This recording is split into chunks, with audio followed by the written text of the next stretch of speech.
reparations to Ukraine. You also might see pressure from NATO and the EU on Ukraine to take a not quite the most maximalist goals it has expressed in this war, by giving it like more rapid NATO or EU accession as in trade for, accepting a peace deal that has less reparations or something. So that's what I'm kind of thinking that you're likely to see. I mean, you also, when it comes to the war crimes, it's going to be a mess because there's a lot of like for Nuremberg, there's a lot of things that one of the big concerns about international law and one of the biggest criticisms of international law is the rules for thee but not for me that people claim about, the West gets away with certain things that other nations don't. The tu quoque defense, which is the and so do you defense, that was actually a big thing at Nuremberg, where the charges and what was charged and why it was charged was specifically designed to avoid and prevent the Nazis from saying, hey, look, you did the exact same things, which is why, for example, the strategic bombing of London by the Luftwaffe, Goering wasn't charged for that. Dönitz wasn't charged for unrestricted submarine warfare, even though both of those things were war crimes as written before the war. Because the United States and the Allies did the exact same thing, so there was some of that too. Yeah, it's going to be a complicated mess, and it's not the thing that people are super happy. They're going to be happy about. So, no one is going to be totally happy here, and I think that's probably the ideal outcome, and for some people, because we can't have a completely unstable revolutionary Russia with nuclear weapons. That is something that has to be prevented. So I think that you're putting two things together, and I think you're fundamentally right about it. But I think you're confounding them more than they need to be. I think you can kind of separate them out just a little bit, right? On the one hand, you can say, look, the negotiated settlement, which in some form will have to come, because obviously Ukraine isn't going to be able to go through all of Russia and find all of the stolen citizenry of Ukraine, right? Therefore, there has to be some sort of a negotiated settlement of some form. So I think that's right, obviously. And as you said, I think you're probably right that Ukraine will be quite happy to say, okay, we won't take reparations from Russia because instead, because that will be harder to be implemented by our Western partners. Instead, a quick integration into Euro-Atlantic integrations. It's pretty much the same for us, right? It doesn't matter whether the money comes from one side or the other. It's cash is cash, right? And in the same way, cash reparations or development aid, structural funds, whatever it is, it's the same thing as far as Ukraine is concerned. And then, if it's suggested to them, fine, okay, good. I think that's one aspect of it. The other aspect of it, say, war crimes. I think that that's something that a much longer term look is going to be taken for. Simply because if you think to, say, the spring of 1995, who at the time thought that Mladic would actually end up in The Hague, right? He was then indicted a few months later, well after Srebrenica. He only showed up in The Hague, 15 years later? Maybe something like that, if I remember correctly. Right, it took a while for him to get arrested, let alone sent to The Hague. Yes, many of them will die before of natural causes or gravity because they fell out of an 8th floor window before they ever see a war crimes trial. That's fine, but I don't think that has to be necessarily a part of the settlement. I don't think it will be a part of the settlement because it will be too difficult to achieve, within Russia. Maybe a few that they don't care about anyway.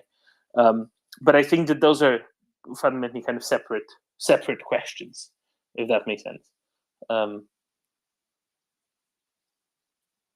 Yeah, no, I agree. That's why I think that what you'll probably see is trials in absentia. So people as Ukrainian and also other nations investigators and go through what's going on, figure out what units did what, who did what where. You'll see those people in this scenario that I'm laying out with Putin staying in power, he will likely shield most of the people from war crimes trials. He might as part of a settlement give away some people who did like Bucha or European or something like that. He might give away some low level people, but like high level people he'll probably protect. You're likely to see those high level people tried in Ostentia, and then so they're not there.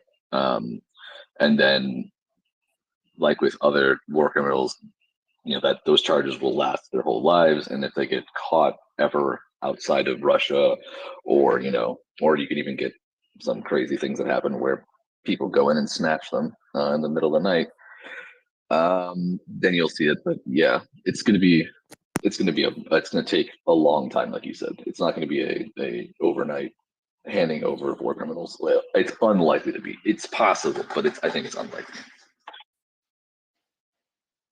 Exactly. Axel, I'm trying to get Caleb up, but somehow it's not working. Could you maybe give it a go? Yeah, I saw it. I'm just chatting with him. He said he can't see it. Give me a second. I'll try it from the other phone. One moment. Caleb, if you can hear us, give me 1 second. Perfect. Excellent.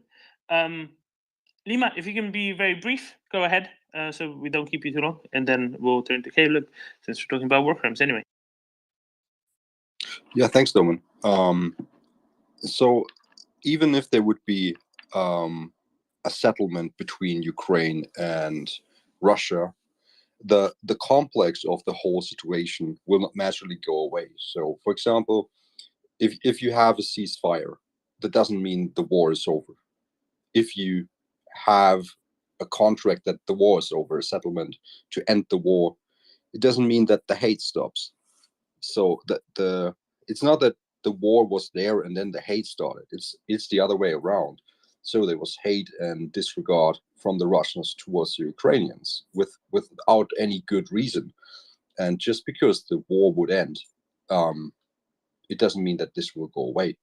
And that is a way, way bigger task. And if you think back again to the denazification of Germany, that is the thing that still is rooted deeply in the German education system, because you have to educate people how to behave in the world, and you have to make sure that these things never happen again, and therefore you have to teach people the history of all the things and what was bad about it. And there's a very this very complex thing, because what is the difference between propaganda and political education? And the point is that propaganda is just talking and having an opinion, rather than teaching people how to think and the moral and the ethics behind it, because that is the political education that needs to happen to, for example, do something like denazification. And that is very hard, because you have to actually teach people over generations. And that is my point. This is not going to end just because the war ends. Absolutely, and this is the other part, right? It's about how the West responds to Russia afterwards and shapes the situation afterwards, rather than affects it within necessarily, and responds to it and is prepared for it. Axel, do we have Caleb now? I think we do. Yes, we have Caleb. I can see him. I hope we can hear him. Caleb, how are you? Very good. Always good to be in this space and hear everyone's voices. Pleasure to have you back. So you've had a couple of issues logistically with cars and everything, but I understand that you have now traveled to certain destinations everybody is looking forward to hearing from, albeit that the news at times is grim. How was your week? It was good. I was in Kyiv, I guess 5-6 days ago, maybe 7 days ago now. All these days kind of blend, so my timeline is a bit off.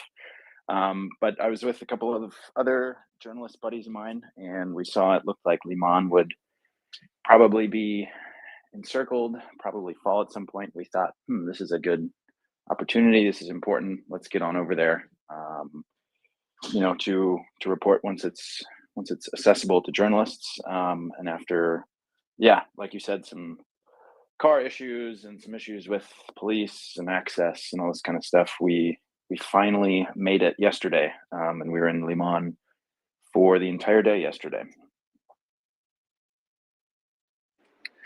How was it on the ground? I mean, I understand that there's a lot of cleanup, a lot of forensic investigation ongoing, but at the same time also humanitarian aid to the local population. Can you give us an interest of what you faced when you arrived? Yeah, absolutely. Like you said, in Liman, there's a lot of destruction. I don't know if there's a single building in Liman that hasn't been hit by something. Some buildings are completely flattened and no longer exist. Some buildings have, a couple windows blown out, but are more or less intact. But there is, a lot of wide-scale destruction in the city. A lot of people who live there depend on humanitarian aid from different humanitarian organizations, from soldiers who manage to bring in food and water and supplies. There's no running water, there's no power, there's very, very little, almost non-existent cell phone service connectivity. And people live, hand to mouth. There's not really reliable numbers on how many people still live there. Pre-war, it was about 20, I want to say 20 or 22,000 people, something like this, low 20s. And now they're, according to Ukrainian Red Cross worker that we talked to yesterday, he estimated some thousands are still in the city. Whether that means 5, 6, 7,000 or less, it's a little bit unclear. But there are still people who live there. That being said, the people who live there are generally the people who were not able to leave earlier and not able to leave now, which tends to mean older people who are sick, people who are, infirm, or people who are just destitute and have no means of leaving, maybe no car, no fuel, no money to buy, a ticket or a ride out. For the people who live there, the situation is pretty grim. We're in the beginning of October. Excuse me, we're in the beginning of October, and it's not so cold here, but it's getting colder. The Red Cross people that we talked to yesterday said right now their priority is making sure people can stay warm and stay dry. So they're passing out tarps to people so that they can, put them over holes in their roofs. And there's no power. So if you give someone an electric heater, it's useless. So they're passing out wood-fired stoves that can also heat, rooms. Aid is coming in, albeit not at a great pace, it seems. Yeah, we understand that the humanitarian aid provisioning into the region is hard, from bottled water to food as such, and also clothing. But besides that, it seems that there is a significant operation currently in order to assess not only the damage, but also what Russian troops have done. Can you highlight as to what you've seen there? Yeah, I think you hit the nail on the head. There's two things that are a priority right now for Ukrainian authorities in Liman, as far as investigations. One is war crimes and different atrocities that have been committed. The other big thing that police and federal investigators seem to be looking into are weeding out who the collaborators are, who are the people that are Russian sympathizers or may have given aid or assistance in some way to the enemy. We talked to a few police officers at the police station there in Liman, and they explained, hey, we're setting up processes to talk to people who are still here and kind of figure out, did you collaborate with the Russians? Did you help them in any way? There's this sham referendum that Russia recently concluded, and in some towns, and it sounds like in Liman, from what we heard, there's been documentation of local people who helped in some way, whether that's working at polling stations or counting ballots or, quote unquote, getting out the vote. There's investigations into that.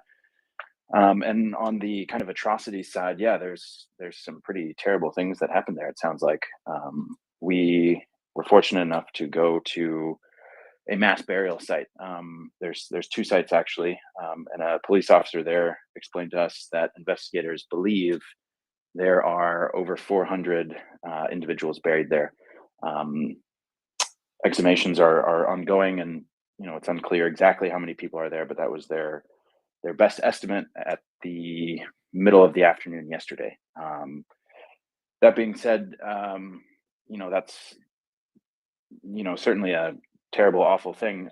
One of the more surprising things that I didn't anticipate seeing or hearing about, rather, is at the hospital. We went to one of the hospitals in Liman. There's multiple hospitals. I won't say which one. A doctor spoke to us on the condition of anonymity. Didn't want to say his name or the hospital, but he explained over the last 2 days, there's been 5 girls who approached the hospital. He told us that all 5 girls were 13 or 14 years of age, and they were 3 to 4 months pregnant, which coincides with the beginning of the Russian occupation. So these girls now are trying to get abortions, but they are too far along to legally get an abortion, and they'll have to take these babies to term. So this is all very new, and details are few and far between, but from initial reporting, it seems like some pretty awful things have happened there. It's consistent with the experience of the forensic teams and the authorities in other areas, albeit that in Izium, evidently, more people were seemingly killed. More, I don't know how to put this. A larger percentage of the local female population was killed rather than impregnated and raped. The people in the hospital, how did they fare? I mean, some of them have been there. I understand that there has been medical personnel being shipped into Liman. Is that true? So I can't. There's multiple hospitals in Liman, and I was only able to go to one. And actually, the doctor there that we spoke to didn't let us to go inside, but he explained, what was happening on the inside of the hospital. So I don't know if my assessment or opinion is necessarily representative, but from what I've heard from that doctor and what he told us, the hospital there is more of like I don't know what the right term is, kind of a first aid, initial trauma, first response type of hospital. Stabilization, that's the word he used. It was sort of a stabilization center. Yeah, exactly. Yeah. Kind of a stabilization center, and then people are sent onwards to other places with, more extensive medical facilities. During occupation, he did explain that hospital, was basically taken over by Russian medical personnel and was a Russian military hospital. So Russian soldiers were treated there for, whatever diseases or battlefield wounds they had received. But he did say that when the Russians left, they did not leave any of their wounded soldiers in that hospital, at least. He said they did leave medicines and medical supplies. But he said, at least in that hospital, when he and other medical staff returned, there weren't any Russian soldiers still recuperating there. That being said, I have seen reports that at a different hospital in Liman, dead Russian soldiers were left behind. And there's photos and video of, Russian service members, corpses, I guess, in the hospital, near the hospital grounds, that sort of thing.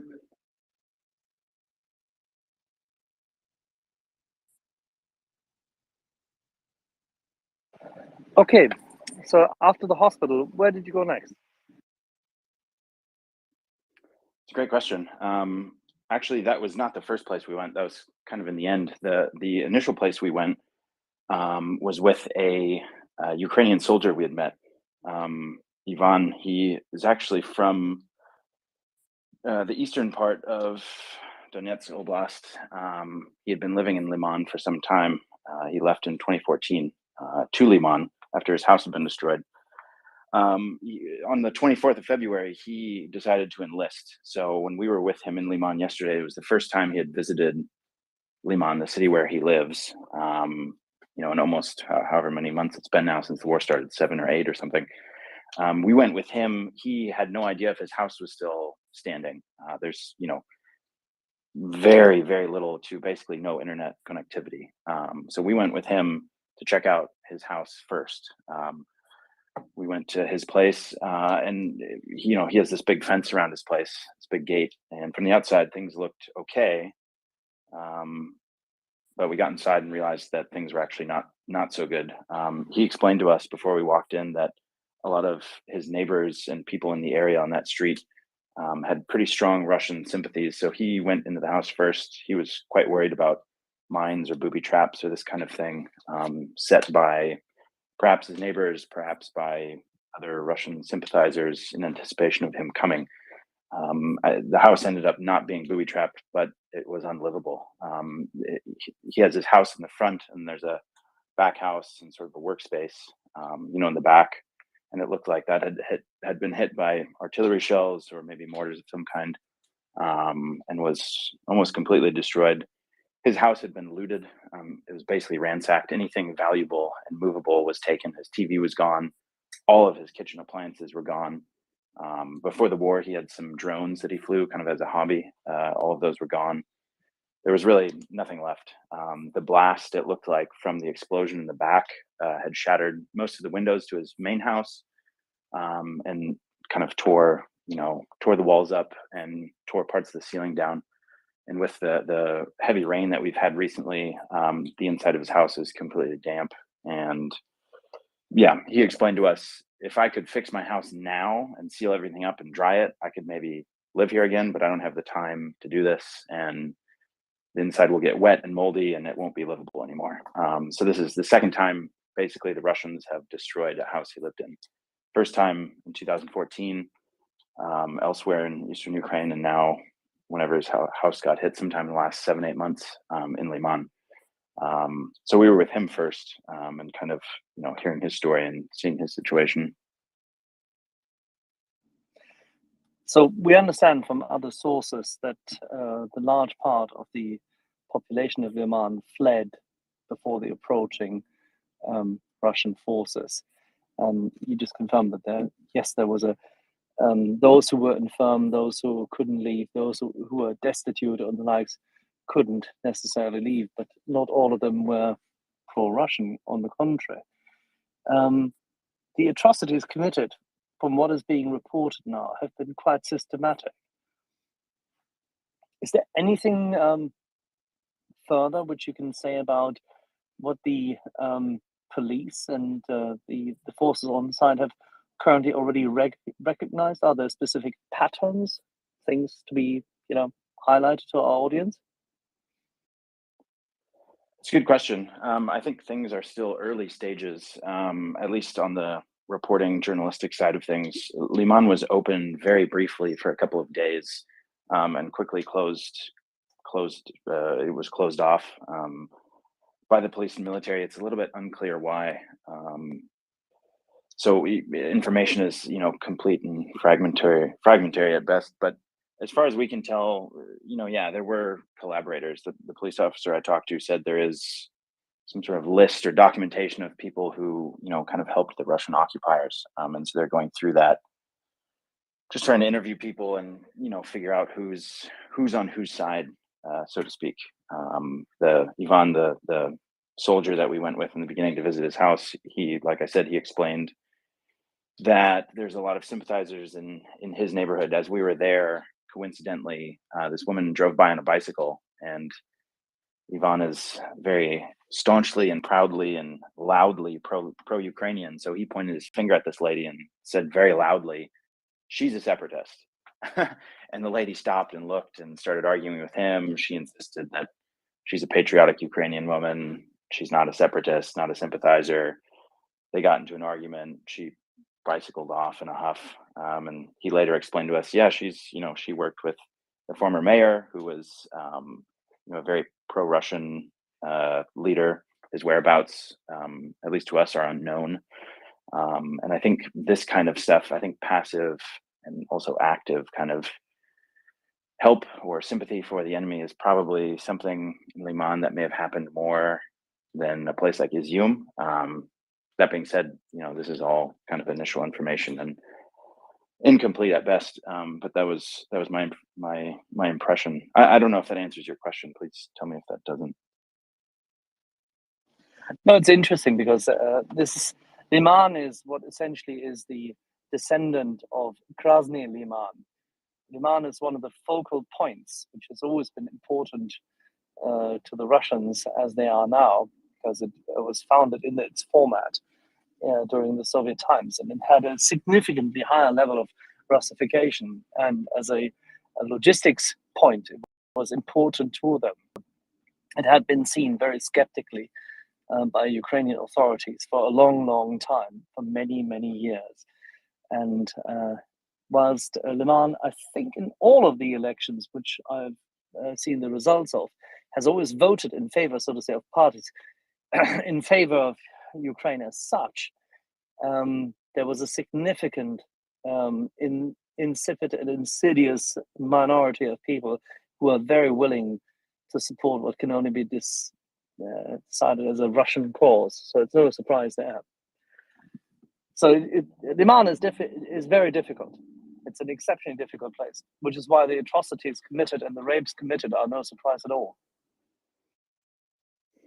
Yeah, no, you're absolutely right. This image of Liman, Red Liman, is I guess the translation, and we saw that in signage, around the city. Liman written in Cyrillic in big bold red lettering, and I think this sort of pining for the Soviet days is, well, for many reasons, still there. Certainly, I think it's maybe difficult to parse out, who's an active helper and more of a fair weather sympathizer, fair weather helper. But yeah, I mean, as I said before, this is kind of early days, but I would not be surprised at all if there were considerably more Russian helpers / sympathizers / whatever you'd like to call them in Liman compared to other places. Liman is not that far geographically from Russia. It's very much a Russian-speaking city, to the best of my knowledge. And yeah, I mean, like you said, it used to be a very important, or a relatively important, train logistics rail hub. We had the chance to go to the rail station, and the station infrastructure is destroyed. Many of the rails are just completely shattered. A lot of the electrical lines that go over the tracks and elsewhere are shredded from shrapnel shelling, or from shrapnel from shelling rather. And yeah, I mean, it'll take a long time to kind of repair the city. And it's interesting talking to some of the people who live there. Ivan, our soldier friend, first and foremost, this is the second place that he's moved to get away from the Russians. And we asked him, hey, your house is not doing so well. But I mean, this was before the war, your home. Would you move back here? And he shook his head and he said, no, I won't move back here. And we asked him, where are you going to move to? And he's like, well, I don't know, but I'm not going to move back here. I think for him, it's probably a combination of knowing a lot of his neighbors help the Russians, who he's, literally fighting. And part of it is, probably deeply upsetting and just kind of traumatic. He did kind of crack a joke. He said, well, I'll move to somewhere in the EU. And we said, oh, interesting. Where would you go? Spain, Portugal, Germany, Poland? And he goes, no, Ukraine. When Ukraine joins. Yeah, exactly. When Ukraine joins the EU. And so we thought, well, that's a good plan. I hope that comes to fruition, and I hope you see that. Excellent point. Now, Caleb, you're a journalist, but not only that, you seemingly, despite all the detachment, have been relatively fond of the people who actually defend things to an extent. If you look at this, and if you try to look at the intensity with which this is waged, is there any reason why the Ukrainians should not fight?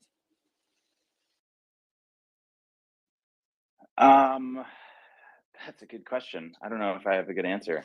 Oh, I could phrase it differently. Is there any reason to expect that any ceasefire would improve the plight of the 13-year-old girls 50 kilometers to the east of Liman? Absolutely not. No, absolutely not. I think any calls for a ceasefire are perhaps uninformed at best and deeply flawed and counterproductive to the Ukrainian cause and Ukrainian freedom and independence at worst, if not outright treasonous and treacherous. Yeah, that's no. I think a ceasefire should be negotiated by Ukrainian authorities on their terms. I don't think it's up to anyone else to decide when or why or for what Ukraine should, take a battlefield pause of any kind, especially now. I mean, Ukrainians' momentum is not decreasing. If anything, it's increasing. I don't. Well, I mean, the phrase is "strike while the iron is hot," right? And I think the Russian iron right now is quite hot, and there's no reason to stop striking. So I think, yeah, no, any calls for a ceasefire now or perhaps at any point are, yeah, I think it's a deeply flawed thought pattern. May we clip this? Yeah, absolutely. We do anyway, but no, seriously, it's very important. Thank you very much for very concisely and very clearly putting it. Everyone, I mean, you carry a blue passport. Everyone in America should take heed of this advice. The Ukrainians must not be must not be impaired, must not be restrained. They must not be, in any shape or form, deterred from taking their country back. It's absolutely vital, because otherwise you'll have more rape victims, more destroyed homes, more killed, infirm, more destitution, and there is no hope whatsoever for the population in the occupied territories. Kind of, how many hours did you spend in Oman? That's a good question. Let me see. I think we arrived, I want to say, at about 10 a.m., somewhere between 10 and 11. And I guess we left at probably 4 or 5-ish, something like that.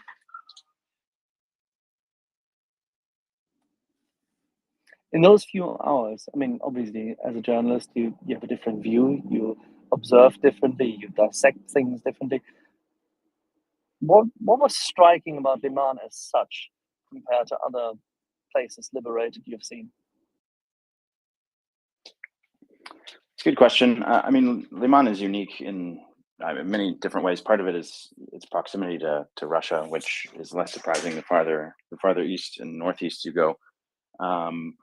Part of it is the size. It's significantly smaller, or at least it feels significantly smaller than Liman. Part of that is the lack of people.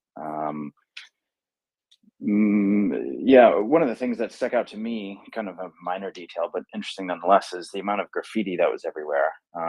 Graffiti, I assume, sprayed by Russian soldiers and or Ukrainian collaborators. A lot of Z's, which are expected, and you see in many different places, but a lot of other graffiti, a lot of CCCP graffiti, almost everywhere. A lot of cities in Russia, presumably cities that those Russian occupiers were from.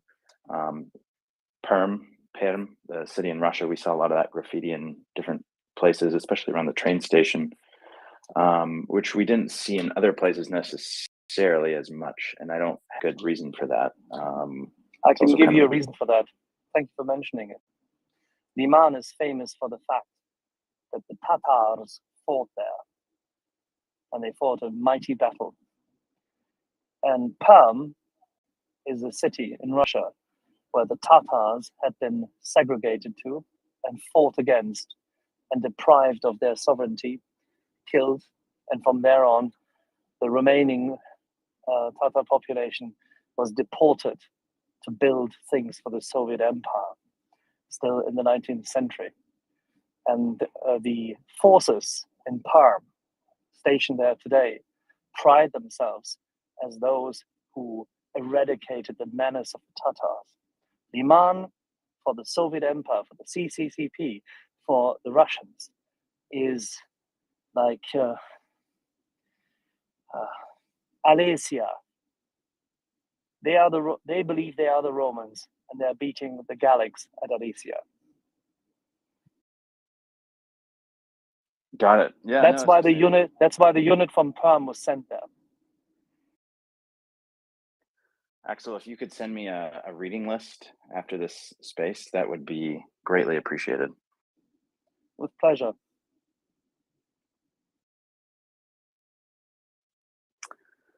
Yeah, no, it was a good day trip. I would like to go again, but access has been so difficult. I think it would take a really long time. And I think in the future, in the coming days, there's other places that may be of more immediate relevance.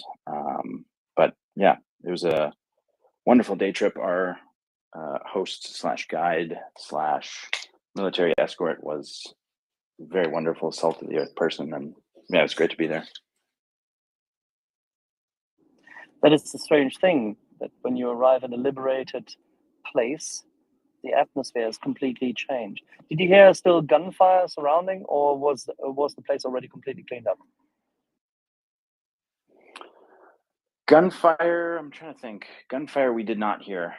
We did hear some explosions that were not super close. I mean, it was far enough away where, to my untrained ear, I had difficulty telling if it was incoming or outgoing, or perhaps demining. But yeah, I mean, we were joking, a little bit of black humor. You know, yesterday there was, and today there was a lot of missile strikes around Ukraine, in large urban areas, almost, I think, probably exclusively against non-military targets. The silver lining for us being we were in Liman, recently liberated, and I think yesterday was probably the safest place in the country. So a lot of the stuff that happened yesterday, as far as the missile strikes on Kyiv and other places, were very far removed from where we were. And yeah, I mean, at one point in the day, we decided to take our helmets off. We kept our our ballistic vests on, but yeah, there was no immediate danger. Definitely not one of the most dangerous places I've been to in Ukraine. Dolman.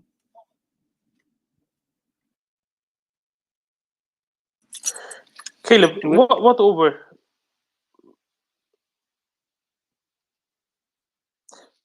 what issues did you find trying to get to Liman? My understanding is you tried to get to Liman already last week, but was it just a transport issue, or was it a little bit more complicated than that? Great question. Significantly more complicated than that. Far be it from me to present myself as some seasoned war reporter or Ukraine expert. I am not that at all. That being said, this is my second time in Ukraine. The last time I was here for 3 months, the last month of which was in Donbass, and it is night and day difference for journalists as far as access.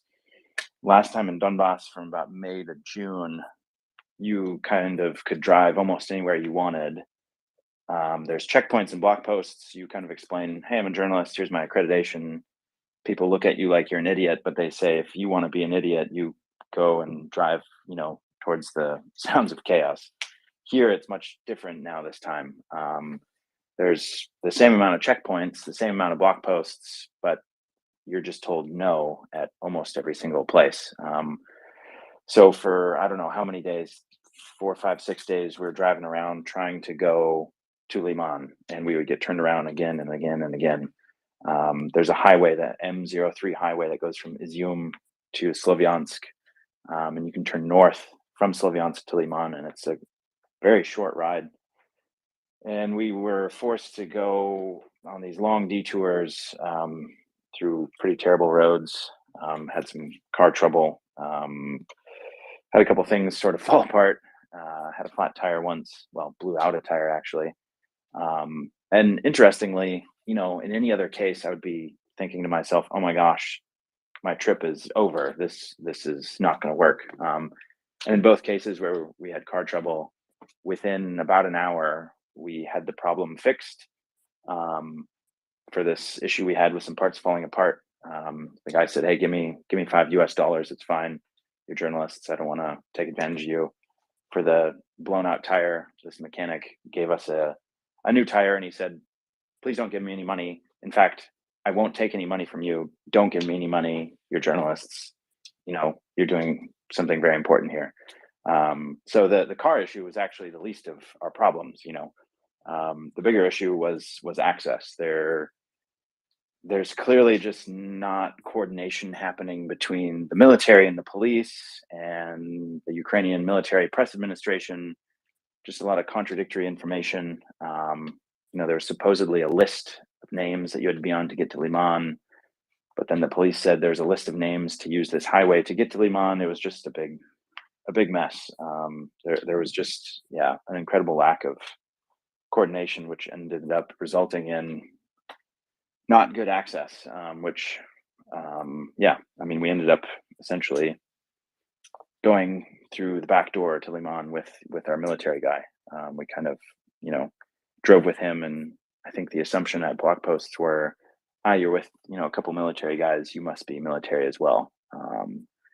So we kind of, I don't want to use the word sneaking in, but we kind of got in creatively, so to speak. But nevertheless, you did get in. You did get to talk to people. You did get to see how it is. One would posit that very, perhaps at least, with all of the pushing onward of the Ukrainian military after having liberated Liman and cleared the area, they were a little bit busy with other things than to perfecting the bureaucratic aspects of what they had to do. Indeed. Upward and onward, I guess is the phrase. When you were in Kupiansk, last time we spoke, 2 weeks ago, you noted that your military escorts in Kupiansk were almost sad that they were, or was that in Izium, that they weren't down in Liman as Liman was getting ever closer to being encircled and then liberated. Was that the sort of thing that was also reflected perhaps by those that you met this time? Yeah, actually the same one of the same guys that we went to Kupiansk with, we went with to Liman actually. And yeah, you're exactly right. 2 weeks ago, eyes were on Liman, and you're fighting for the freedom of your country. You certainly want to be where the action is, for lack of a better term. So we ended up getting there later than expected. And I think now eyes are even farther east, and also in the south. And I think that sentiment, which you quoted quite well, is probably a sentiment that I would assume most, if not all, Ukrainian service members seem to express. I want to be not sitting in this truck doing convoy duty. I would like to be somewhere more useful. So you're absolutely right. Kremina, Svatove, that Route 66. Caleb, is the communication line between Kramatorsk and Sloviansk, the big metropolis just to the south of Liman, across the Seversky Donets, reestablished to Liman? Is Liman on the way to being reintegrated?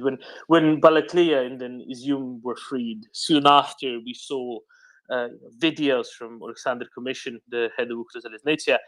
We've seen pictures from Ukroposhta, how quickly they've managed to reestablish solid links, rail links, reopen the post office, get the pensions to all the retirees in the area within days of liberation. I'm guessing, obviously, for Izium, for Balaklia, this happened from the west.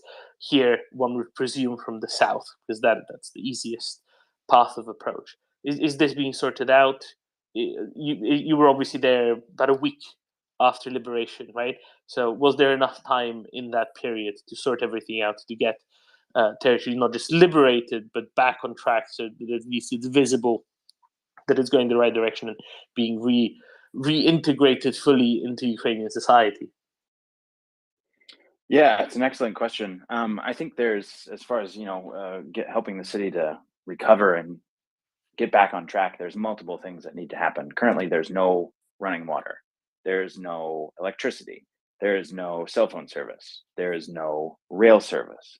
One of the priorities, obviously, is you get electricity back to people, then they can charge their phones, then they can use the internet, then they can use cell service. The Red Cross people that we spoke to yesterday are passing out tarps to cover holes in the roof, and they're passing out wood-fired stoves, which to me means there's not going to be electricity there for some time. I don't know if that means a week, 2 weeks, a month. I don't know how long that works. I'm not familiar with this side of kind of repair and logistics. But the fact that they're passing out stoves that use wood means to me it would make no sense to pass out electric heaters because there won't be electricity for a while.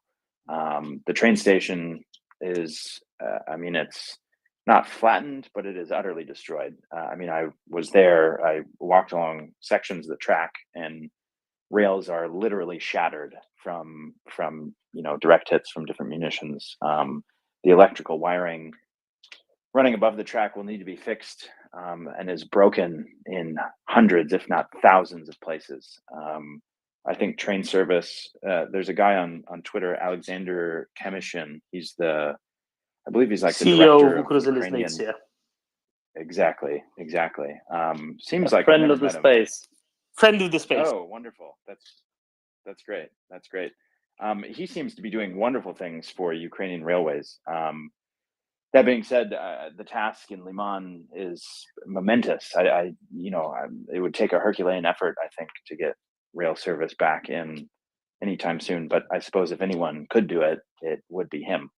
So I think in the coming days, things will probably be a little bit more clear. But as far as running water, as far as electricity, in my mind, that seems farther away than most people would prefer.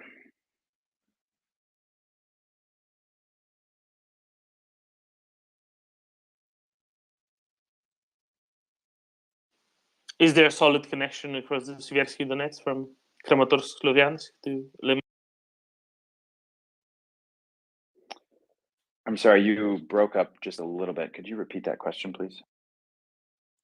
Oh, sorry. Is there a good bridge across the Svirsky Donetsk between Liman and Kramatorsk? Or Sloviansk, indeed. Between Liman and Sloviansk, we did cross that. It was actually kind of a highlight of the trip. I guess it's fine. The bridge is out of commission from what I saw. We took a moving bridge, a pontoon bridge. I won't say where it was across the river because that wouldn't be very helpful. But somewhere across the Svirsky Donetsk, somewhere. I crossed it myself in my car. It was actually a great experience. People were laughing and joking and looking out the window at the river. It was actually kind of a neat little experience. Okay, so that's one of the things that is kind of really standing in the way of Liman getting this reintegration into the rest of Ukraine, right? Because everywhere else is kind of far away. The areas around Liman, were there any notes perhaps by your, should I call them handlers, your friends from the Ukrainian military side? Any notes in the villages, the towns, not Liman itself, but there are plenty around there that were just liberated as well? Yeah. So if you're looking at a map and you're looking at Liman, there's a number of small settlements to the northwest. Drobisheve, there's a couple of small ones. Those towns going in there, if I'm being quite frank, are leveled. It looks like, I don't know, it looks like Dresden or Berlin after World War II. There's very few people who live there, at least in that direction. In other places, maybe it's slightly better, but yeah, the ride to Liman from that direction is a very hellish post-apocalyptic landscape. There's a lot of places there that I think after this war just will not exist for all intents and purposes. Do you have photos which you can share with the audience? All those places I saw. Actually, I probably do have some photos. If I can figure out how to share it with the audience, I will do so. Tweet them out, and I'll share them. Sure. Okay. as we move slowly through the questions. Axel, is there anything else we should address, or shall we go to Latin American? Let's go to Latin. Hey, thanks, guys, and thanks to our guest. I think, with this morning we had a conversation about that. That was a lot about equipment. Sometimes there's a time and place for that, but some of these firsthand accounts of what things look like on the ground can be very harrowing, but it's a very important thing to keep in mind. So thanks for sharing that with us. My question is about, we've talked here at times about the breakdown of discipline and leadership on the Russian side. We have a regular on this space, John Spencer, ex-US Army, who talks at length about that. Really interesting insights into the importance of that, of leadership, cohesion. And you've spent a lot of time also with it appears, with the Ukrainian military. So what I'm wondering is if you can help us to understand what have you seen as far as the kind of cohesion and leadership culture, and I'm talking specifically about the relationships you might have seen between enlisted men, but also between officers and NCOs and the people below them, and whether now you spoke on the Russian side. You've spoken to us all. You've already given us one of the more egregious examples of breakdown of discipline, the abuse of those young women. Was there anything else you saw? We've seen some images of camps that are just a disaster. Anything like that you've seen? Sure. Yeah. Excellent question. Yeah, I know John Spencer. He's not personally. We've never met anywhere but online, but he's a great guy. A lot of respect for him.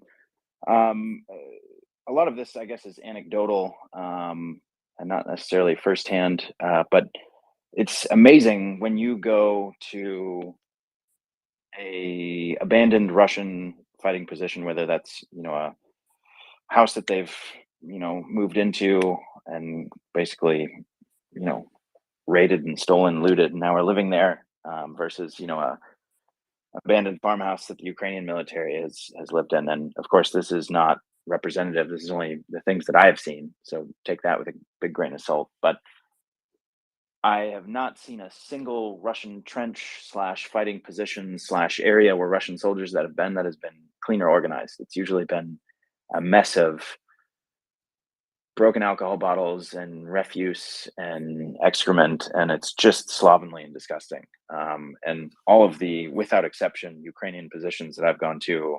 are about as clean as my grandma's house. Just as spotless as could be, considering you're living in a trench, well organized, clear separation of trash and living space. So I think on the kind of organizational logistic side of things, there's a very clear difference. As far as leadership, one of the most amazing things I've heard during this trip in Ukraine was actually said by as someone termed it, our handler / our military helper escort guy. We were talking a little bit about the effect that weapons have had on the Ukrainian side in this conflict. And, he commented he was carrying an American-made M4A1. And so that's a very obvious example of how, American / NATO standard weapons are kind of shaping the course of this conflict. But he said one of the things that is by far and away much more important is, well, the hardware is certainly, but part of it is, like you said, kind of the leadership and the military culture that Ukrainian officers have gone through and are going through now. And he said, in his opinion, there's a lot more respect in Ukraine given for younger officers, not because of ageism or anything like this, but he was just very frank and blunt. And he said, if you're a younger officer, there's a much better chance that you've been trained according to a NATO training program, a NATO member training program / an American program. You've maybe gone through an American or NATO ally officer training course. And because of that, that officer will not only be more competent, but will just care a lot more. There's this kind of, I guess it's kind of a stereotype, but I think there's truth to this stereotype of, this NATO very much top-down, officer-heavy, officer corps, and Ukraine is peeling itself away from that, which is great. But these things take time, and so I think, at least for the individual that I just mentioned, that NATO training strategy is bearing fruit and is reflected in confidence and leadership. That really hits it bang on of where I thought that the answer would be, based on where the Ukrainian military has been moving, and it is kind of a Western thing. I see Daryl is on here, and I know he's ex-U.S. Marine Corps. I believe, being part of the U.S. military, he can speak for it in a minute, but I'm sure that's part of their culture. Like I shared a brief experience a few days ago from my basic training when I was in the Canadian Army Reserves, of where when we ate, the enlisted, or sorry, not the enlisted, the private recruits like myself ate first, and then in ascending order, right up till the course officers, they ate last, and that was pointed out to us. That was made known to us, is that this is the way we do things, and exactly speaks to exactly what you just said, that there is that leadership culture that the leaders care about the people below them. It's not just barking orders. So that's great to hear that apparently that really is seeping in, because from what I could see externally, that seemed to be some of the reason for their success on the ground. Thanks for those comments. Really interesting. Thank you very much. Thank you, Caleb. That sort of respect, mutual respect. That's very important. Very much a difference. Could you go a little bit more into your description of Russian positions, pretty please?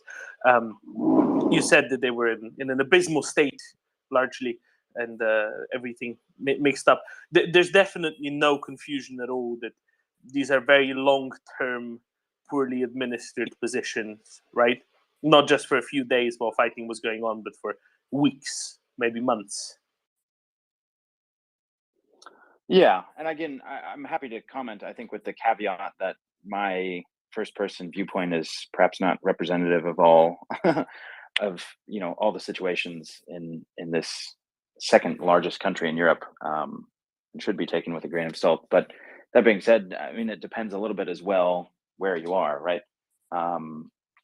Looking at places that had essentially been commandeered by Russians in places like Irpin and Bucha, they basically kicked people out of their homes and or murdered them and took over. And I have never seen anything more disgusting than the level of filth that I saw in the houses that Russians were living in there. It was absolutely disgusting. I cannot encompass how vile it was to see those places. Just, buckets of human filth and excrement inside a kitchen.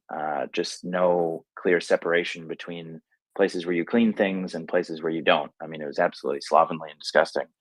That being said, a place perhaps like Liman, a place that was, relatively safe for Russians for a long time, probably wasn't like that necessarily. It was also, a logistics hub. I would maybe put Kupiansk in a similar situation, given the importance of those locations and their relative safety until recently. That place probably was, for lack of a better term, cleaner. I think a lot of it kind of depends on how close you are to the big bangs. But I mean, that being said, I've been at a couple of Ukrainian positions that were quite close, and they were quite homey and comfortable, I'd say.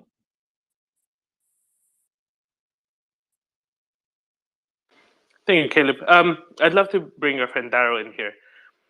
Daryl, what would your, superior in the Marine Corps have said? You've seen some pictures of those Russian positions. What would they have said? What would they have done if you had kept a position like that? I wouldn't be here right now. I still would be digging trenches from here to China. Seriously, that's just unsat all the way around. You shouldn't have feces and the like anywhere near you. One, you bring about rats, things that you really don't want in your fighting position. The second is just when you go to fight, you got to trip over all of that stuff. To the point where you were mentioning the excrement in the homes and things like that. One of the things that has come across in some of the different literature about why they do it, it has a lot to do with that's how they quote unquote disrespect the victim slash whoever they are, who they are conquering. It's to spread feces in their living quarters and everything. It's just another form of domination, so to speak. And I'm pretty sure you saw it just like put in, just places that just wasn't, you wouldn't even think about putting it. And that's what that was speaking to in their culture of domination and taking over places. The feces, putting, that whole thing is what they do. But getting back, my original question here is, in your being embedded with the forces, the relationships between male and female soldiers. A lot of people, they have a lot of issues about having soldiers of different sexes in the same battle space. What can you say to how that relationship goes? I'm pretty sure it's a lot better than what people think it would be, but I want to hear if your comments on that, if you don't mind. Yeah, no, absolutely. Thanks for that question. Yeah, there are certainly female soldiers here. I would say they're a very small minority, but you see it all the time, and it's not something that's seen strangely or differently at all here. I think part of the reason for that is Ukraine is literally fighting for its national existence. So you're going to throw everything in the kitchen sink into that fight. Yeah, it's kind of a non-issue here. It's not really something that is even, I think, worth talking about for many people, because it's kind of like the question is not, are you male, are you female? The question is, hey, can you hold a rifle? Can you load an artillery piece? Can you drive a tank? Perfect, great, go ahead and do that. I would say, at least in my experience, it's been very much a non-issue here. Yeah, people always want to talk bad about integrated forces, and they don't realize the U.S. is just, it's a holdover from our male-dominated society, and integrated forces like Israel and other places, it's been part of their structure for a long time and never had a real issue, as far as we know anyway. But I just wanted you to speak on it in the case of Ukraine, because you get a lot of people, like I said, that want to talk bad about it here in the States and other places. Thank you very much for the answer. Yeah, no, thank you for the questions. There are quite a number of very successful and highly trained female Ukrainian snipers, just highlighting, because it really is a meritorious act. It's something about your quality as someone who can carry out the task. And that's the only thing which matters. Yeah, 100%.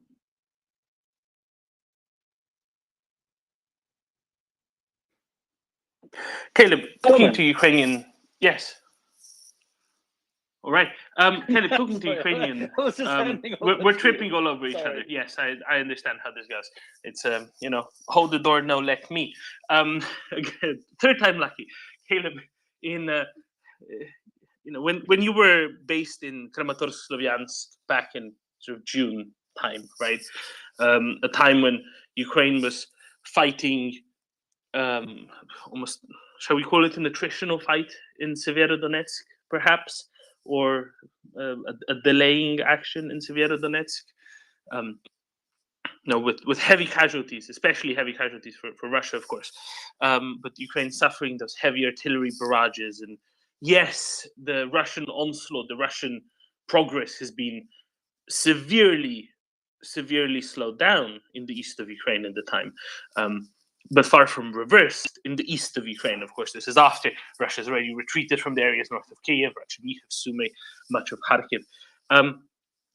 How different is the attitude, the drive, the morale of the Ukrainian soldiers that you talk to now, after that large swath of Kharkiv Oblast liberated, now that Ukrainian forces are pushing towards, or even partially, interdicting Route 66 between Svatove and Kremina, that Izium has been liberated, Liman has been liberated. How different is the attitude, let's say, of the Ukrainian soldiers you speak to now compared to then? Maybe going from a quiet determination to a more open, yes, we can see maybe not the finish line, but certainly we're doing laps now. Yeah, definitely. Great question. Well, this is the next, I guess, destination for me, probably, is a little bit farther east. Last time I was here in May, June, got the opportunity to go to Lysychansk. And at that time, the soldiers we talked to one major in particular, call sign Spartak, great individual. I just quaked in my boots looking at him. He could have ripped my head off with his pinky, probably. But they were fighting, essentially a delaying action / an organized retreat. And it seems like, from what I've seen and read and heard, 100%, Ukrainian forces are pushing farther and farther east, which is great. And I think people are raring to go. I think soldiers here are chomping at the bit to get farther east. And a lot of it, goes down to motivation and, I suppose, momentum, and, to risk sounding a little bit bombastic, the tide of war, I suppose. A lot of these Ukrainians, they have the motivation. All Ukrainians have the motivation, male or female. They're literally fighting, and I'll say this till the cows come home, for their national existence. But a lot of these soldiers, too, you have to remember, are having the time of their lives. The risk is obviously super substantial. The risk of terrible injury and death is very high. But if you think about, at least from an American perspective, who do we call America's greatest generation? It's veterans from World War II. This is Ukraine's World War II, essentially, the one that really matters, the one where they are, fighting for something greater than themselves, and they get, respect accorded to them for it, very deservedly. It's honestly, in the East, it's great being here, because a lot of people, the majority of the population here, are soldiers. And everyone is just so cheerful and happy, because, the danger is great, but the reward, non-financial reward, but, the fact that you can say, hey, I was here. I wasn't, shoveling shit in Lviv or doing something in Kyiv. I was here fighting when it mattered most. Soldiers, that they love that. Part of me wishes I was Ukrainian and, doing the same thing here. Unfortunately, I'm a measly journalist, kind of reporting on things a couple of days after they happen. But the momentum is there, the motivation is there, and it's, that plus NATO weapons and Western training are just paying huge dividends on the battlefield, and I anticipate that happening for a long time to come. Some people have said something like winter war over by Christmas, and I think that's probably very optimistic, but we'll see what happens in 9 months, summertime time. I think the battlefield will look much different, and I think most of it will be blue and gold instead of red.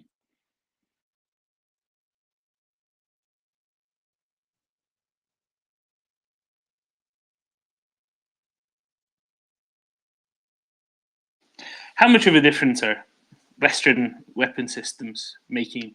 Is that something that Ukrainian soldiers bring up of their own accord very quickly, very readily, or is that something that need to be asked about? From some other journalists from quite a while ago, we heard that they were praising HIMARS or saying the sound of HIMARS launches is one of the best things that they get to ever hear, and they're very happy with those specifically. Any similar experiences? Any similar comments?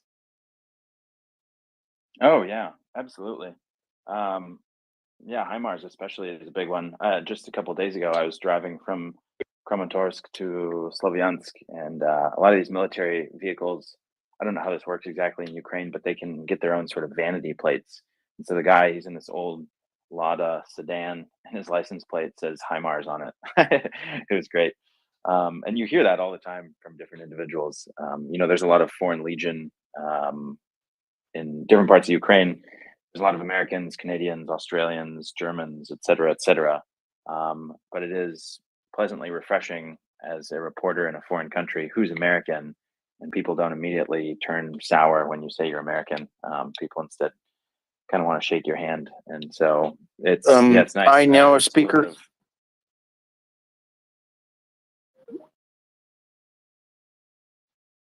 Caleb? Yeah, sorry, I heard something. And it's just pleasant to kind of hear people say, "Hey, thank you so much for what you're doing." And I always have to throw up my arms and say, "Hey, it's not me. I'm not doing this. I happen to be American." And people are stoked to say, "Hey, where are you from?" "I'm from California." "Oh, wow, that's awesome. Thanks for everything that your country is doing." And it's very different than situations in other countries. So the long answer, but short answer is, yeah, I mean, Western weapons, and in particular American weapons, are making a huge difference on the battlefield. I think that's without question.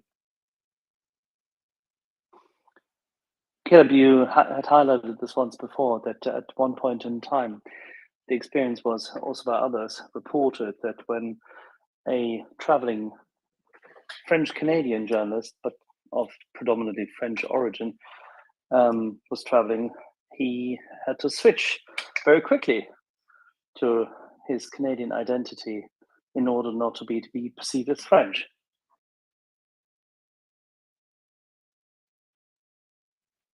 Yeah.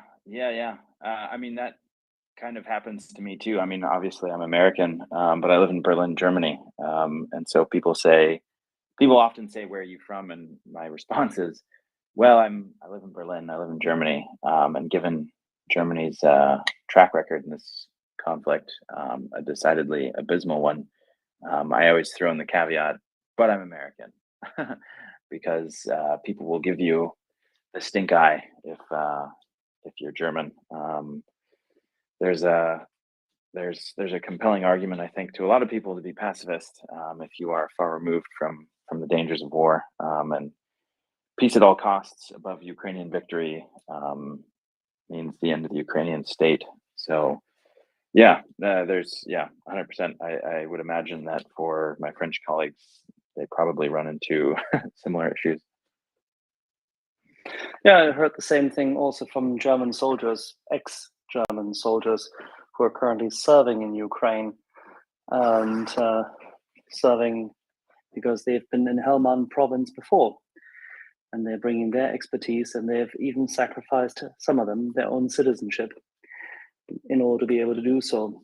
And they feel utterly disgusted with the current German government and what it does to the perception of Germans and Germany in the world. I completely agree with that. Yeah, free the leopards. That's what I think. Well, where did I hear this? I think a friend of ours, Chris, he has been pushing the message, and another friend of ours and friend of the program, Jessica, joined in when we said so. So yes, please. We actually do have a question from Chris. I just want to note it's an animal welfare policy first and foremost. Chris, shoot. Greetings, everyone. Hi, Caleb. Nice to meet you. Well, we're as I said in DMs, guys, we're up to 22 million reach now for hashtag free the leopards. So somebody's going to take notice somewhere, and we'll be tagging some wildlife organisations soon just to see what they do with it. Perhaps just to let people know as well, Axel, we had a massive, set of interactions. Sentiment went from very positive to half and half, and then you looked at the geography map and you could see the Russians had piled in. So we're obviously getting to the Russians now. Anyway, what does it say about when you have a lot of incoming fire? You know that you're above the target. Exactly. They're allergic. Exactly. Actually, they're just allergic to cats. Fortunately, the target is a hashtag and not me at the minute. But anyway, okay. Well, what I was going to say, I don't know whether this is like oversimplistic and that, but like these Russian soldiers that are living in filth and treating people the way that they are, put simply, is it because they're just like that, or is it because they're doing it deliberately because they hate the Ukrainians, or what? I don't know if that's too simple a question, is it? But yeah, no, it's a good question. It's an interesting one. I don't know if there's one definitive answer. I think in my limited experience, there's been very different experiences for Ukrainians. There was a few people we talked to in Liman who basically said, yeah, the Russians were here. They camped their tank out in my garden, but they left me alone. It was an older lady, and I mean, she kind of self-admittedly, she was like, I'm an old woman. I have a bum leg. I have nothing of value here anyway. No one's gonna bother me. That being said, in the same urban area, at least 5 young girls were raped, and the doctor that we spoke to said he strongly suspected more people had been. He kind of implied these are just the people that came forward. So I think it really depends. I don't know if there's a system-wide answer. I don't necessarily think rape and terrorism is the official policy of the Russian armed forces, but I think a lot of it just boils down to if you have discipline and strong leadership. And clearly a lot of these different brigades and divisions and units are lacking many things, perhaps first and foremost strong leadership.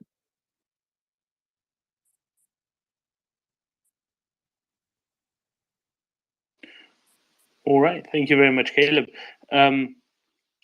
Shall we go? Let's go to Ice-T, who has his hand up earlier and then dropped for technical difficulties, I think, and then to Latin Current Jose and back to Daro. Ice-T.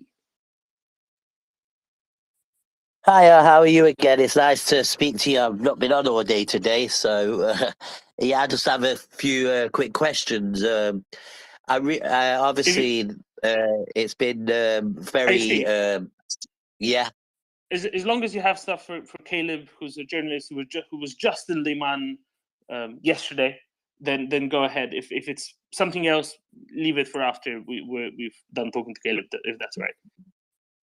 What sort of stuff can I ask him then? So I know, because I've only just not long come back. Sorry. No, that's right. So if clearly it's not to do with freshly liberated Liman as of last week, that one town, and Caleb's experience is there, so it's probably less. If it's current events, it's kind of for later on, Ice-T. In that case, let's go to Latin America. Yeah, let's go to Latin American military aviation. Thanks, Doman. And Caleb, my question is about, I do tend to talk a lot here about military aviation, and I'm not going to ask you specifically about that, but kind of an area that you might have noticed. Maybe not, but I'm interested in anything you may have seen or heard.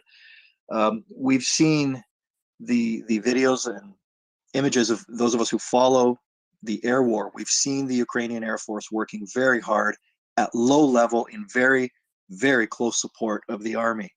And I'm wondering whether you may, because that's something that really raises morale, to hear and feel the thunder of your own Air Force having your back. There was a video, I think, a couple of weeks ago, and I think it actually came from Liman, of an artillery crew with a low-flying Ukrainian fighter bomber that flew right over them, and you could see they were excited. You could see that it's something that really raises morale. I'm wondering if you saw any of that, or if you heard from troops on the ground that had been in the battle, or just generally had felt that presence, and whether you'd heard anything about that.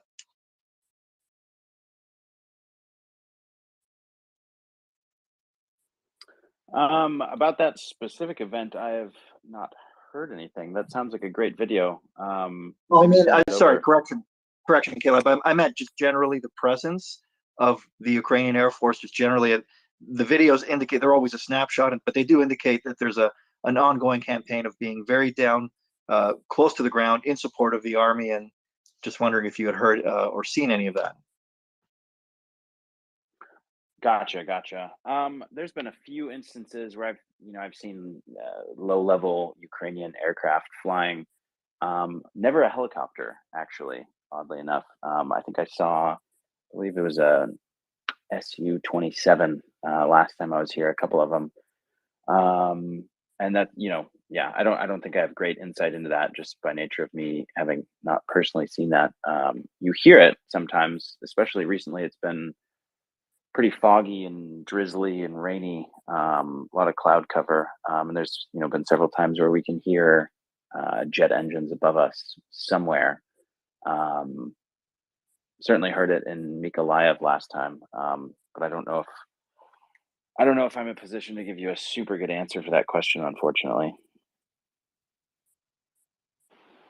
Okay, good enough. Thanks.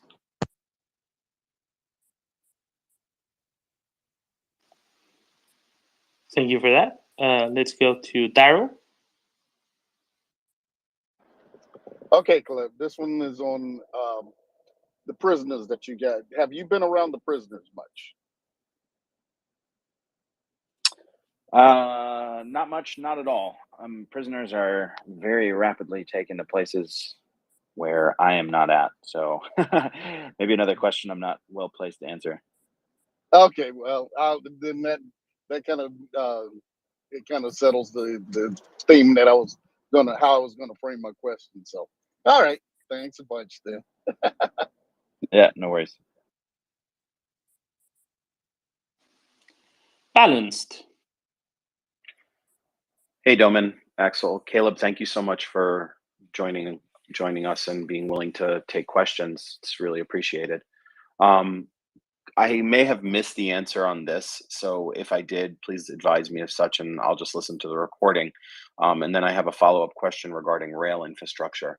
I was curious to know how many residents are actually still in place that managed to navigate staying there and staying housed, and is it the elderly, is it the can you give kind of just sort of a broad overview picture of people that are still there? And I did take a look at some of your photographs and the illustrations, as well as some of your writings, but if you could maybe touch on that, and if you already did, my apologies.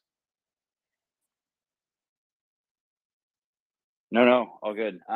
Yeah, there are people who still live in Liman, and certainly in other recently liberated areas. As to how many people still live there, it's unknown, at least in the case of Liman. I would say right now, it's been liberated for a week. Maybe someone knows, but certainly not publicly known.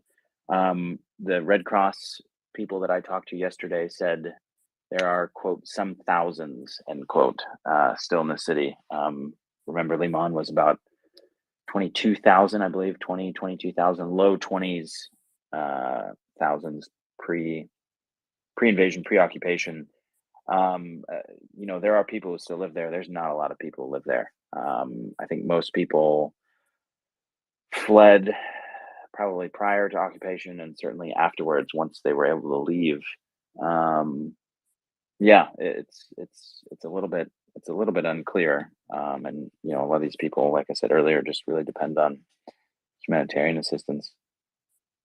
Right. My assumption is that it's primarily based on other reports, not on Liman, but other liberated areas, it's mostly the independent infirmed, elderly that really felt they had no choice, or their sense of comfort, regardless of the circumstances around them, they stayed in place, heroically stayed in place and survived to manage through it.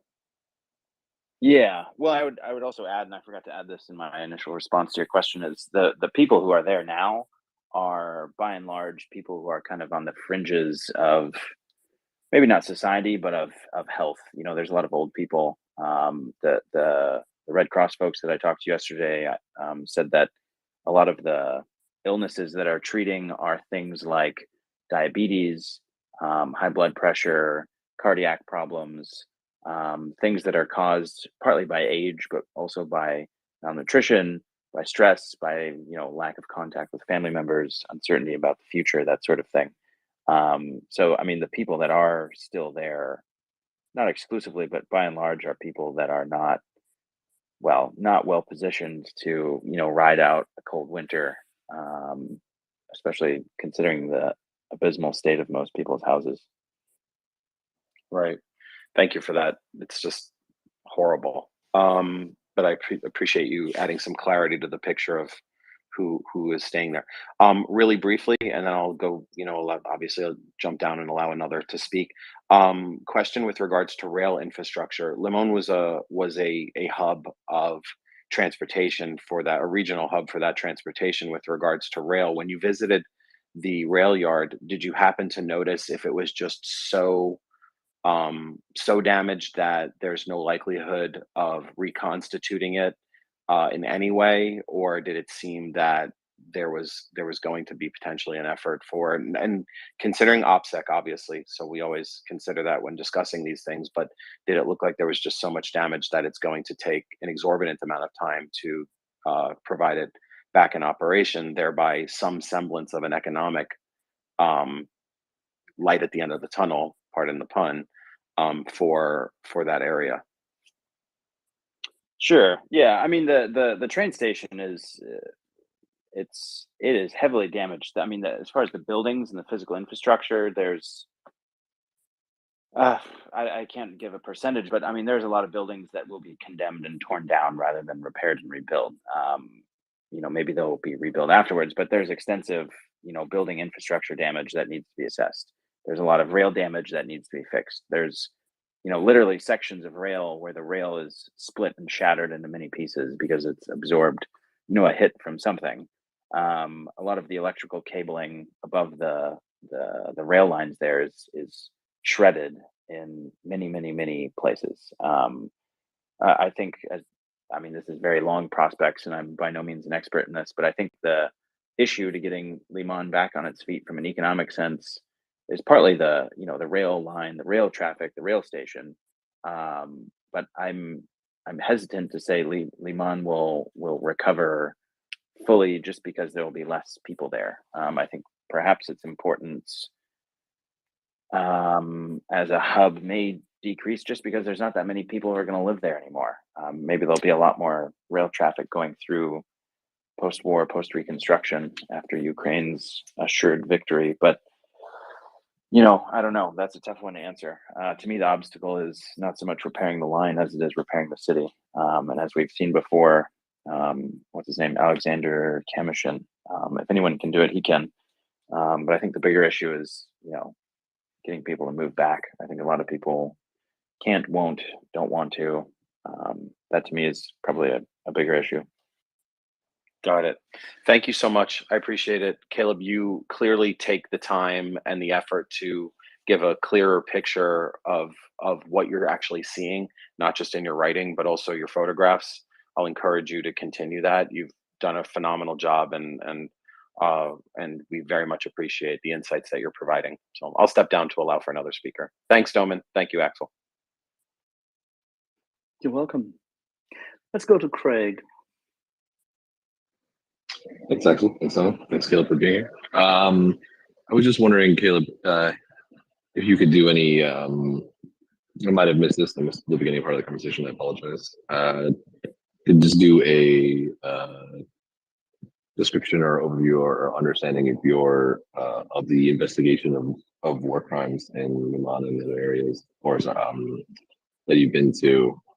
It's the thing that comes up often in this space, and I was wondering if you could just go explain what you're seeing on the ground, what's going on there. Thank you. Let me just to clarify. You're asking sort of things, war crimes related that I saw in my time there. Am I understanding your question correctly? That, but also if you had if you could do any, if you had seen any of the investigations that both Ukraine and international bodies are doing into war crimes perpetrated in Russian occupied areas. Yeah, to a certain extent. I mean, war crimes are not necessarily my journalistic purview. But I mean, I was in Zoom here a number of times now. There's obviously a large mass burial site that was being investigated, still is being investigated. And I think Izum is perhaps an interesting case, probably in the informational warfare space. It was, in my opinion, maybe poorly reported on in the very beginning. I think there's an important distinction to be made between mass grave and mass burial site. One is certainly worse than the other. Both are terrible, but there's a crucial difference. I think a lot of people jumped on it and said it's a mass grave. There was a small mass grave in Izum. I think of Ukrainian military soldiers and International Legion volunteers. I think there was something like 12 or 17 bodies in there. So there was a small mass grave and a very large mass burial site. Some of the graves rather in the mass burial site contained multiple bodies. A number of these bodies bore signs of torture and mutilation. A lot of these bodies, I would hesitate to say the majority, but I believe the majority died obviously because of the Russian invasion. But a lot of them died from the reports we got from the investigative police doing the investigation from what were clearly consistent with, wounds from shrapnel, wounds, caused by things exploding close, something that was reflected in their clothing as well, which is absolutely terrible. But I think we can all agree that it's a degree less terrible than someone who was, raped and tortured and murdered outright. And so I think, yeah, there's a lot of this stuff is extremely murky, and the graves that are being exhumed in Liman right now, aside from the estimate of over 100 individuals, I think there's a lot that we do not know there. Obviously, a overwhelming majority of the individuals there died as a direct result of the Russian invasion. I think it remains to be seen how many of them died because their house was shelled versus how many died because they were detained and tortured to death. Both are terrible. Both are different. And I think it's just too early. I will add one maybe tangential piece of information, at least at the Liman burial site. I did not see all of the graves. There's too many to see in one visit probably, but there was a mixture of people who may have died from old age. There was a number of grave markers that listed years of birth in the 1930s and 40s.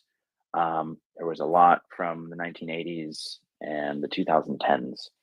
So there's clearly people who were quite elderly and died for, as of yet, unknown reasons. There's a lot of people who probably had most of their life ahead of them. And I think a lot of the details will probably be forthcoming in the next weeks and months, but are as of yet unknown. Thank you so much, Caleb. I'm going to drop down so another person can come up. Thank you, Caleb. Lima. Have you seen any particular remains of the Russian military equipment, active, inactive, or just sitting there? So they were the reports that some of the Russians left before the Ukrainians arrived in a hurry. Others were unable to retreat and were annihilated. And I would be interested in, what have you seen in terms of military equipment left behind? Not so much destroyed. I think that's not so interesting. but also in terms of mines, booby traps, just like evil things they left behind to make capturing the point, the city, even more difficult.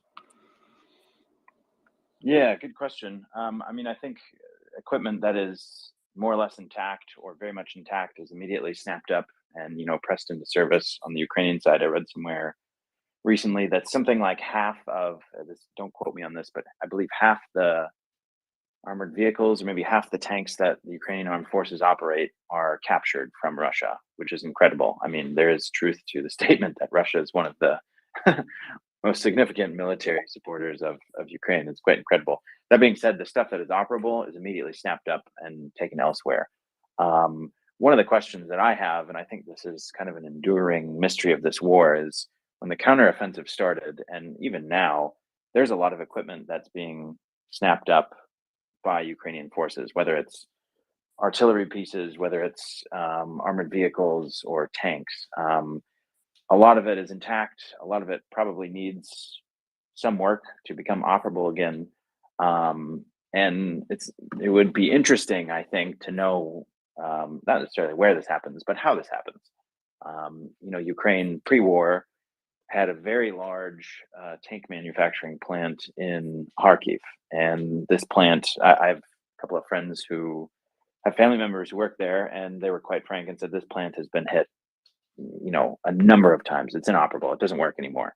So there's clearly a lot of equipment that is being repaired and made to a more or less battle ready state. But as to how this happens, yeah, it's kind of one of the mysteries of this war, and it'd be fascinating to know. Yeah, like you said, there's destroyed equipment everywhere, and I think in some places, especially on highways, this stuff is slowly being either pushed off the highway or carted off elsewhere. I did speak to one Ukrainian last week in an attempt to get to Liman when we had our tire fixed or swapped out rather. He was part of a kind of scrapyard. They're taking apart civilian cars, SUVs that have been damaged for parts. There is no standard military SUV, soft unarmored vehicle here, but you see a lot of Mitsubishi trucks. You see a lot of, you see some Land Rovers. You see a lot. I mean, there's just a lot of trucks that you see often, and ones that have been totaled have a lot of parts that could be used, whether it's brakes or engine parts or what have you. And so there's a lot of there's a cottage industry of scrapping for parts. Sorry, that's kind of a rambling answer to your question. But have you ever seen any mines, like anti-vehicle mines, anti-personnel mines left behind? Oh yeah, yeah. Mines are everywhere. Yeah, no, they're everywhere. Like if a road is unpaved, don't drive on it because there could be mines there. If it's paved, it's fine, because to put a mine there, you have to remove part of the pavement. It would be very obvious. But even like driving, some of these roads, there's a lot of debris and the scrap from war, and you kind of have to, a lot of these 2-lane highways are just 1 lane, and so you have to kind of pull it to the side for cars to pass, and we're very careful. Don't go too close to the side, don't go in the grass. There could be a mine there. They're, I exaggerate when I say they're everywhere, but they're everywhere. And it's even in Liman, like there's forested areas just outside the city. I won't go there. And no one in their right mind would go there. You would have a death wish if you're walking off a paved road or off a sidewalk somewhere in the forest in the woods. It's exceedingly dangerous. Okay, thanks for the answer. That's extremely sad that even though the city is liberated, it's far from safe.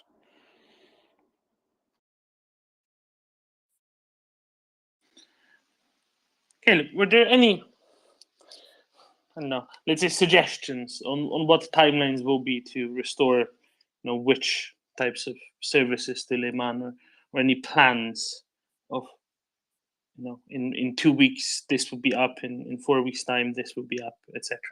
Anything of the sort noted at all? It's a good question. I wish I had a better answer. I do not know. I mean, I know recently, I think within the last, I want to say 3 or 4 days, but don't quote me on that, Liman has gotten a new mayor. Their previous mayor had a very strong pro-Russian bent, and he is gone. Nobody that I've talked to knows where he is. He could be dead somewhere. He could be in Russia. Who knows? But there is a new mayor or a new guy in charge, and that individual's job must be exceedingly hard.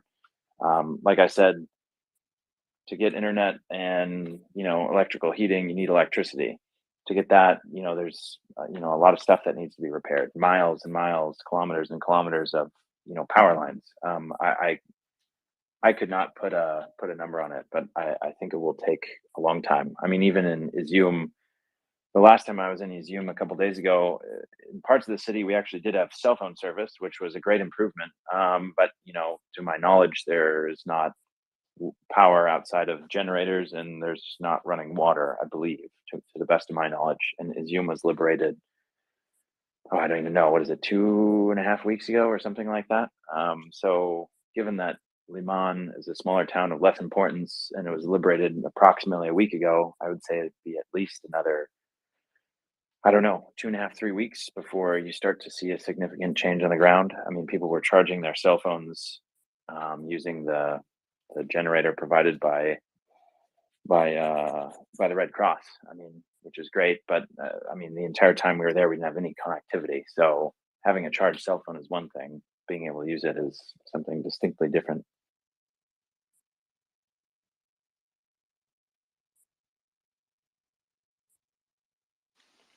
And this isn't just the one case, right? We were talking to one of the a Ukrainian documentary filmmaker, among other, who was looking at various things that he's been, who's looking at various liberated places around Ukraine, around Kiev, around Kharkiv, and every place will be facing these problems. Every place will need to get these basic services back up and running before normal life can resume there. Liman is just one, as you said, quite relatively small town in the very large picture, especially as the Ukrainian military pushes forward and forward, which obviously we all wish that it does so very quickly indeed. There will be many more such towns, town after town after town. There's a large, a gigantic effort in front of Ukraine going forward to be able to do this. Thank you, Caleb. Fiona. Good evening, everybody. And Caleb, I just wanted to say I have enormous respect for war correspondents. And without you guys, we wouldn't be able to witness what's going on. And I just wanted to know how you cope emotionally, because I know it takes a great toll on you guys. And yeah, how do you manage to cope with all the things that you've seen? Endless supplies of cigarettes and alcohol. No, I'm kidding. That's a total joke. Alcohol is not available here where I am, and I don't smoke. I think part of it is you kind of get used to the situations you're in. I know the last time I was here for a long time, about 3 months. And when I got back to home, to Berlin, I do not exaggerate when I say I was more exhausted than any time in my entire life. Just physically and mentally and everything. I was not a high functioning individual for the first 2-3 weeks after I left Ukraine. But I think it's something, you just kind of get used to. And I mean, I'm a journalist and I pop in and out to follow the stories. I mean, I think the more impressive feat by far and away is, people who have to live under constant shelling for days and days and weeks. How those people cope with it is beyond me to explain. I do not have an adequate answer, but I think the will to live and the desire to, kind of get past all this is quite strong. I think people's desire to kind of live life and just continue is, really incredible. Spirit. Yeah. Well, the human spirit is incredible, and the Ukrainians I have enormous respect for them, and for all the people who are helping them. And thank you again, Caleb. You're doing a great job. And thanks for the hosts of MriyaReport too, for bringing all these people on. Good night. Good night, Fiona. We're just glad that wonderful reporters like Caleb who venture out to all of these newly liberated areas, where, as you've just heard, pretty much nothing has been a little bit has been restored of normality, but so much further there's still to go. Are happy to come here and join us and talk to us. So thank you very much for that, Caleb. Caleb, what have you?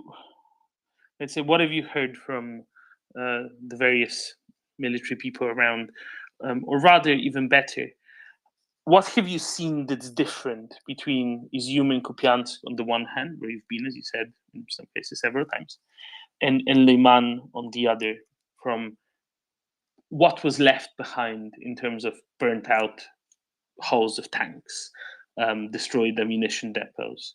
Were there any differences? Did it feel different? The let's say the ruins of the Russian military, of what was left behind, maybe in quantity, maybe in type, maybe in disposition.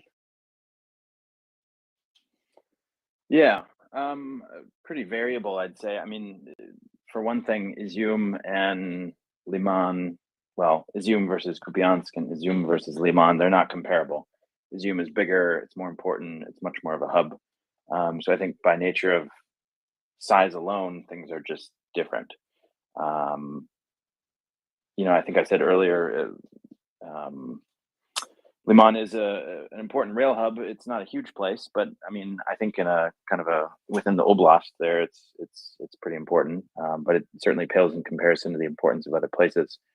Outside of Izum, I mean, I saw a large ammunition dump. I think it's pinned to my Twitter profile there. That actually, it wasn't even a large ammo dump. It looks massive. It's huge.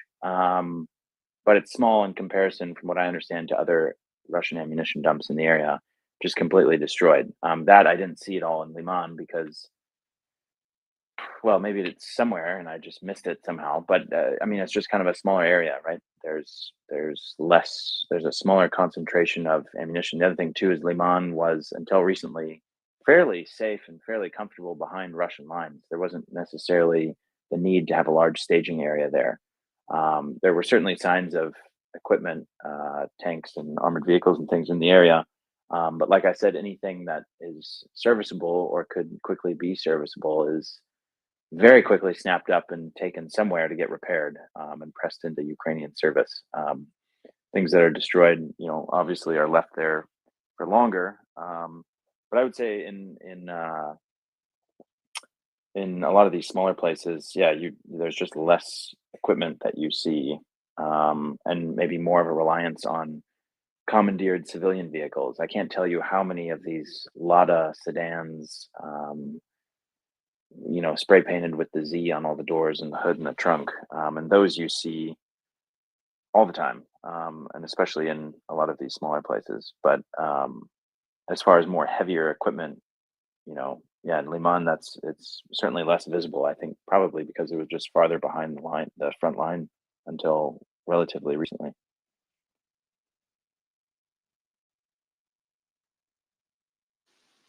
How much is the evidence of the, let's say, a week-long, well, more than a week-long, sort of slow attempt at encirclement and then assault on Liman by the Ukrainians to be able to, kick the Russians out effectively?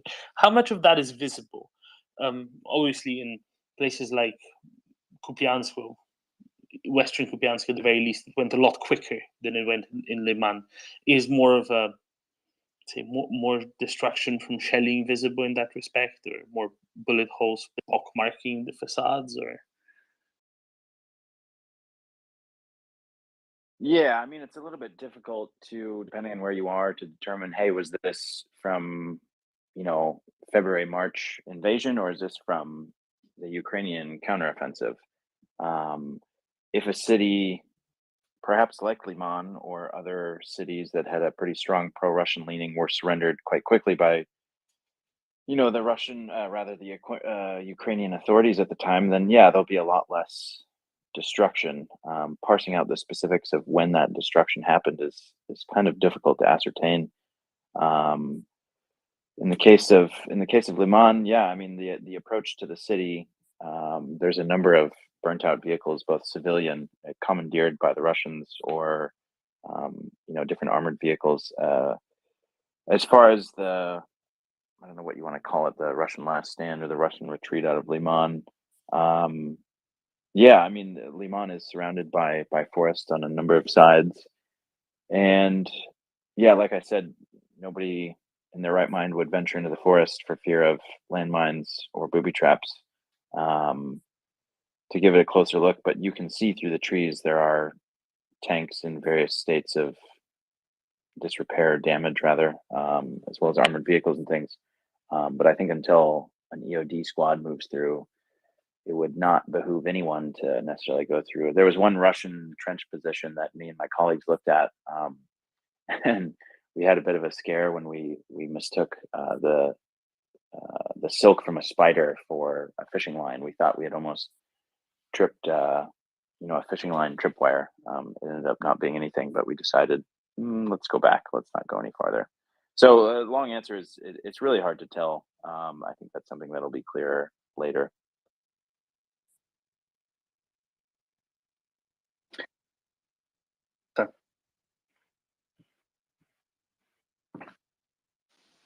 Axel, I don't think we can hear you. Yeah, sorry guys.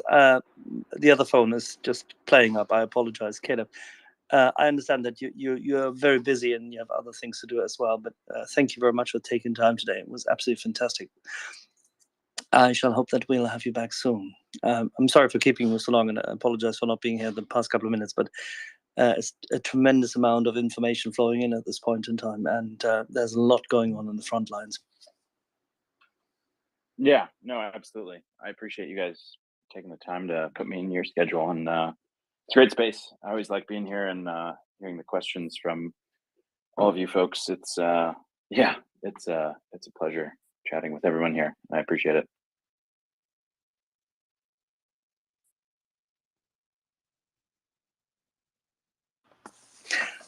Thank you very much for taking the time. It's much appreciated, especially given the fact that what you've encountered over there. Until next time, Caleb Larson signing off.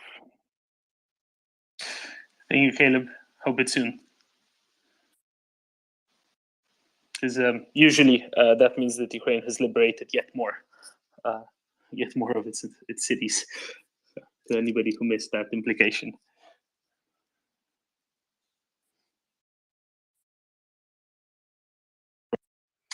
And I fixed my other phone. Excellent. Good to hear. Because in just over an hour, we'll be joined by Matthew Van Dyke. And I think you will want to be around for that as a speaker rather than just a listener.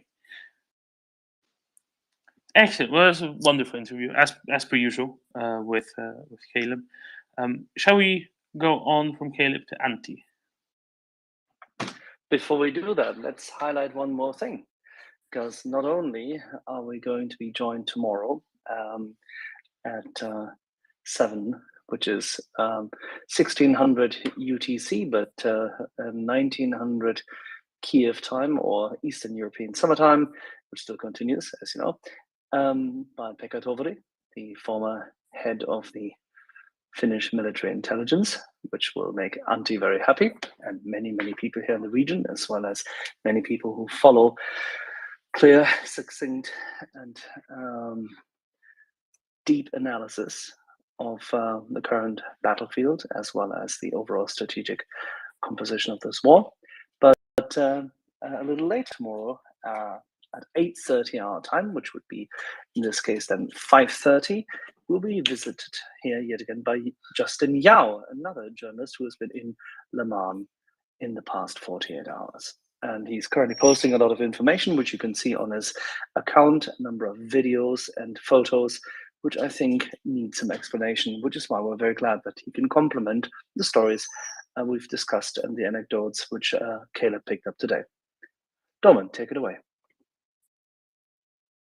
Thank you, Axel. I'll take it away and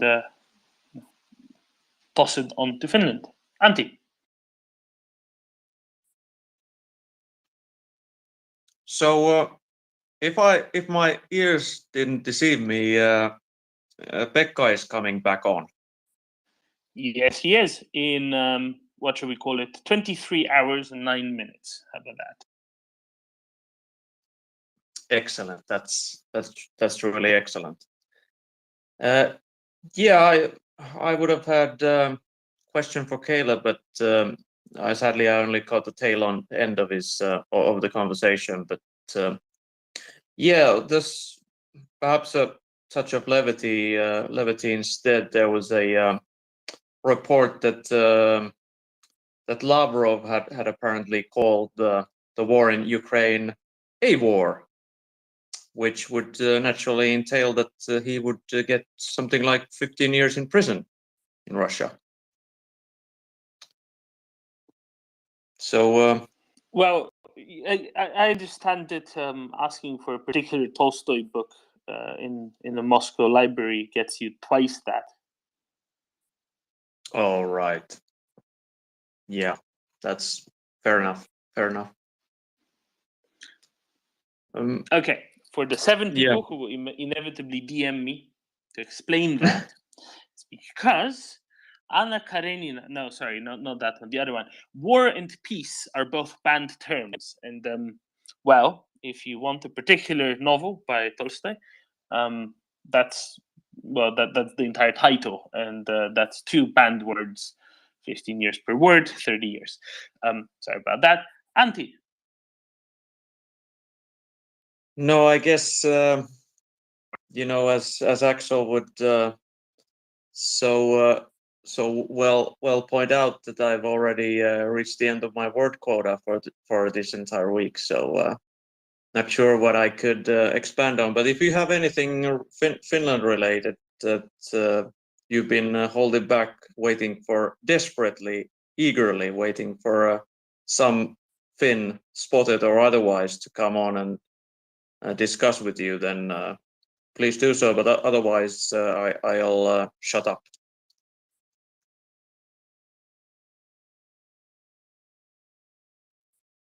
Trained in Finland, because there's going to be, well, there is already quite an extensive training program in Denmark, and I hear that there's a number of Finnish reservists who are rather well qualified trainers as well, who might be all right with doing some extra days out in the forests and around some lakes, maybe helping new Ukrainian recruits out and getting their skills up to scratch. Actually, to be done in Finland? Any chatter about anything like that? Well, your voice was a bit broken up there, but I think I got the gist of it. So, yes, I've heard too that Ukrainians prefer Finnish trainers over there in the UK, and I believe we discussed this previously when Pekka was on here, and I believe, if I recall correctly, the gist of it was that we really don't have professional trainers to spare from our regular military, but like you noted, there are plenty of very well trained and very competent reservist trainers as well, and I would think that there might be some slack there to give to support our brothers in Ukraine, but this is obviously just idle chatter. I do hope that, and given that there was another aid package announced quite recently to Ukraine, I have no doubt whatsoever that increasing the strength of a Finnish training mission in the UK, for instance, wouldn't be totally out of the realm of possibilities.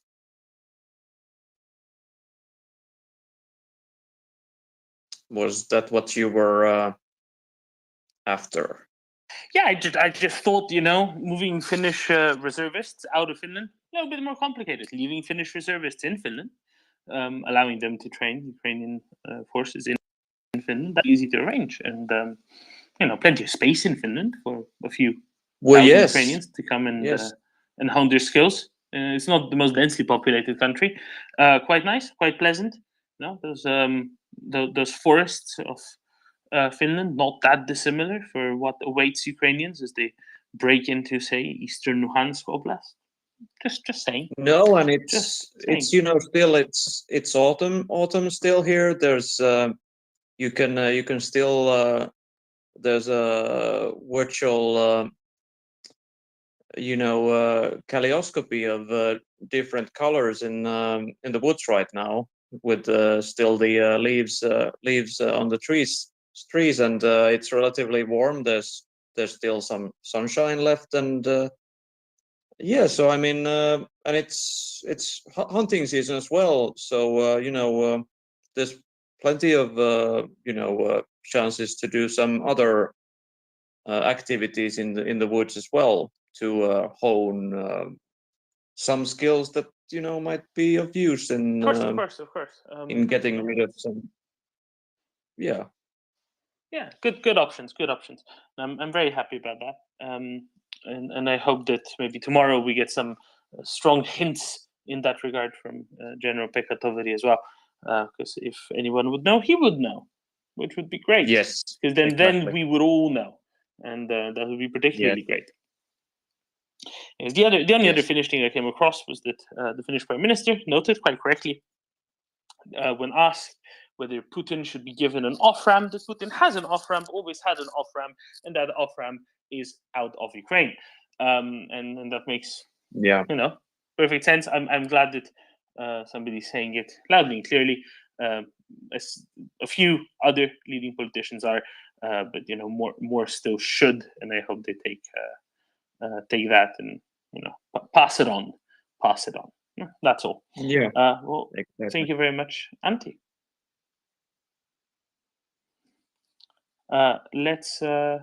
Let's see what Clyde has to say. Or rather, let's hear what Clyde has to say, because you can't see words unless you have synesthesia. Clyde. Thank you. I guess you sort of stole my thunder a little bit. I saw the brief press interview where the Finland's prime minister came out and basically said there is an off-ramp, get out of Ukraine. But I had a question for Finland and other countries that are closer to the action. There's a lot of chatter now about off-ramps and something to providing some off-ramp for Putin, and it can't be as simplistic as him just losing. He can't lose because he has nukes, and all that. And my question is that what does it say to Finland, Estonia, Poland, etc., if the reason for some compromise is that, well, Russia has nukes and Ukraine doesn't? To me, that means that any other little country from now on is going to say we need our own, because we can't trust Germany. And who knows about us, about the United States? So they're going to say, well, if that's the rules, then okay, you said it. You set the rules. Here's to defend our country, to not have it compromised by some, world peace, avoidance of nuclear war compromise. We have to have our own nuclears. So to me, that's what the message that it sends to countries that are in Eastern Europe. Does that make sense? So it's in a way, there's two things here, right? First of all, countries in what you described as Eastern Europe, but let's extend it to Central Europe, all know that while they're part of NATO, they are under the protective nuclear umbrella of other NATO member states, US, UK. France is a little bit more complicated. I don't want to go into that, but also let's say also France. So they don't have to worry about that in that sense. I think that you will find that, say, the Polish government rather trusts that it has the full backing of its NATO partners. As to the rest, I have heard those murmurings. They are problematic in themselves. It's not the policy of merely murmurs that are emanating from some places connected to the Kremlin, and other places where they've simply not thought about things enough, but luckily they don't have any serious connections to, say, the levers of power. Lastly, what it does do is it shows the Budapest Memorandum once and for all for what it always was. And it definitely will have negative consequence for future, well, not non-proliferation, but let's say reversing proliferation wherever else around the world, because other countries are going to look at this and say, well, one country which is pretty big and pretty reasonably well connected and close to a bunch of other countries that were well protected, gave up its nukes, and that didn't turn out very well for them. So if nothing else, it will keep other countries in other parts of the world from ever giving up their nuclear weapons, and certainly it will make them more likely to seek for themselves. But a country, say, like Poland or Finland, NATO members, or very soon to be NATO members, won't consider that exactly as a need or as something that's necessarily desirable.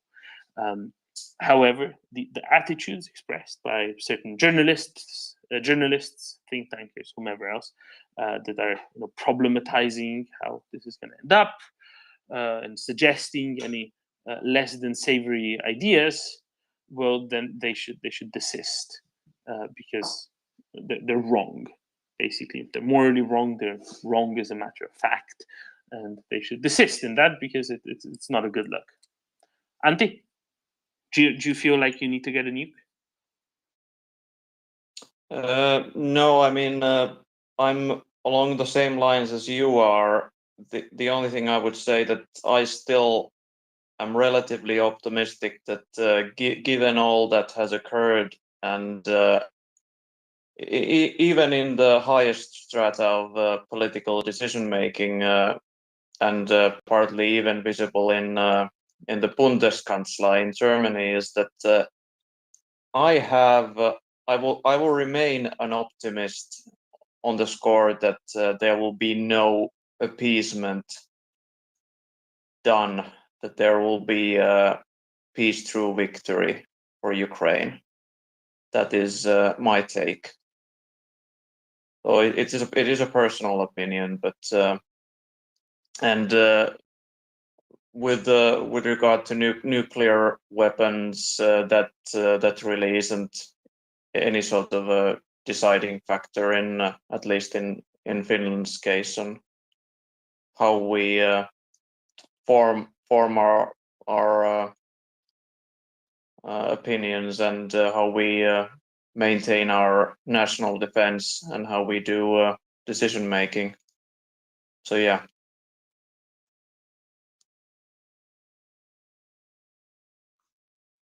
Thank you, Antti. Yeah, that's that I think colors it very well, and I think the large number of responsible Western partners of Ukraine are not going to allow any such nonsense to percolate down to the policy level. I would suggest. No, it's a very different kind of situation, I think, than what some in, say, think tank or journalistic circles might imagine the situation to actually be. There's a whole lot of worrying and concerns being expressed for no very good reason, I don't think. But yeah, let's leave it at that. It's not very reasonable. It's not very legitimate. What people should be concerned, say, in the US, is how the collective West is going to maybe mitigate what might come out of Russia afterwards, or what might happen in Russia afterwards. Sure, that's a reasonable thing to be thinking about. This is something that I think General Ben Hodges, I think, among others, was highlighting that in recent weeks somewhere. right? That we're not very necessarily completely prepared for what will come of Russia afterwards, which is fine. That's a reasonable thing to do. It is the correct thing to look at. It is the correct thing to address. However, at the same time, it's these concerns that are coming out and suggestions for appeasement. I guess many people have a latent Chamberlain in them. What can I say? And sadly, it's being expressed now for, again, no good reason. Have they seen what Ukraine has done have they seen what Ukraine has done on the battlefield recently? I mean, come on, right? All right. Let's go on to Katik. Thank you. Thank you, Clyde. Katik. Yeah, can you hear me? Can you hear me? Hello? Mike, yes, we can hear you fine. Sorry, Mike. Okay. Yes. Do you not hear okay. us? No, I hear. I just wanted to say that worst case scenario, Sweden still might have some enriched uranium if we need. Oh, is that from when you dismantled the last of your nuclear power plants? Yeah, makes sense. Yeah, we had a nuclear program, and I think we shipped enriched something to America to 2012 at least. So we still might have some, and there's theories that we still have nukes. I don't think we do, but yeah. No, you don't. I'm pretty sure. But that's fine. I don't think there's so. no need, because you have good friends in Sweden. No, I don't think so. Yeah. And they have all that's needed. Yeah, it was a stupid joke. Yeah. Okay. No, yeah, it was a you good have joke. IKEA, I so found that's it fun. fine. Huh? I didn't hear what Axel said. Axel made a stupid joke as well. I'm sorry. Okay. I said you have It's fine. IKEA. IKEA nuke. Yeah, exactly. The nuclear I'd rather IKEA, not have an IKEA. self-assembled, made out of compressed wood, can be done by everyone in the world, has literally nuked the whole furniture industry in the world and made Mr. Kamprad rich. Yeah, you just need one of those IKEA keys to assemble it.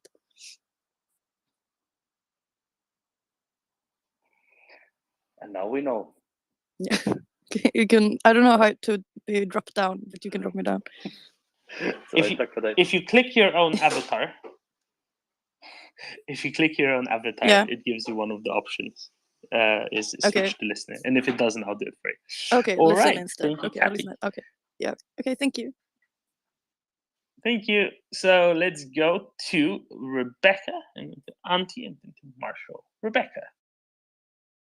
Hi, I have a suggested name for the kind of condition where you want someone else to appease their abuser for you, or it's not you, but it's going to be someone else who appeases their abuser. And it's Stockholm Syndrome by proxy, where if you are living in fear, you are convinced that someone else can submit, and then everything will be okay. So I think we have a lot of Stockholm Syndrome by proxy floating around. Did Mr. Chamberlain ever travel to Stockholm? Do you think it's a connection of both of those together? I like the suggestion. Yeah, I understand the name is based on a particular event that occurred in Stockholm. So I don't like the term because it does indicate that we think all of Stockholm is like this, and that is not true.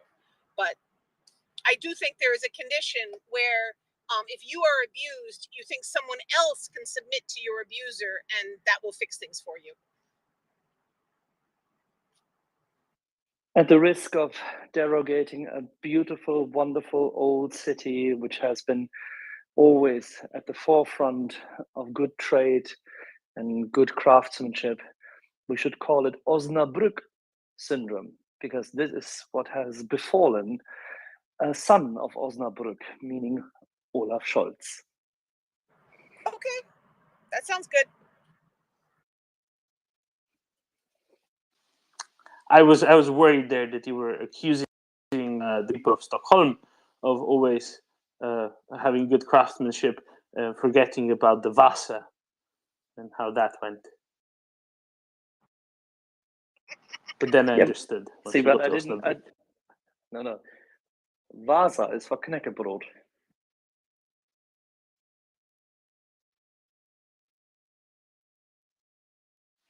Yeah, I don't know if they like being soggy. Antti. But Antti is from Finnish Vasa. Yes, he can. But well, back then they were run by the Swedes. It was the original submarine. Do you mean the city? I think that's still above ground. No, I mean the flagship. Oh yes, I've seen it. It too is above ground currently. What is now? It had to be dredged up. Okay, for anybody who doesn't understand, because clearly Ax and Antti do, and they refuse to play along with my joke. The Swedes, at some point, built this massive battleship made of wood and had big cannons on it. They put so many cannons on it, it was a bit top heavy. And then they sailed it out of the harbor on its maiden journey. And a few miles after departure, the wind blew from the wrong side and topped it over, and it sank. And it nearly bankrupted Sweden because they spent some ridiculous amount of their GDP on it because they thought, yes, this way we shall rule the waves. And then it was Britannia. Well, it did rule the waves, but just for a really short time. Antti, in which year was that? Oh geez, I've been to the museum, I've seen the ship, I've read all the bloody history, but no, that's I'm not gonna even try to. Please do, you'll remember anyway.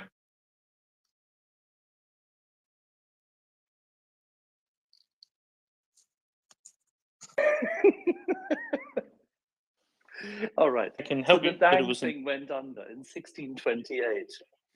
1628, Yes. it went under. Why is that important for a Swedish ship? Well, there is this little kerfuffle called the 30-Year War. Are you referring to that? Exactly. And it was during one of the seminal moments of the 30-Year War, because that ship was there in order to project power and rule the Baltics, and that failed. And it showcased that the Swedes could not win.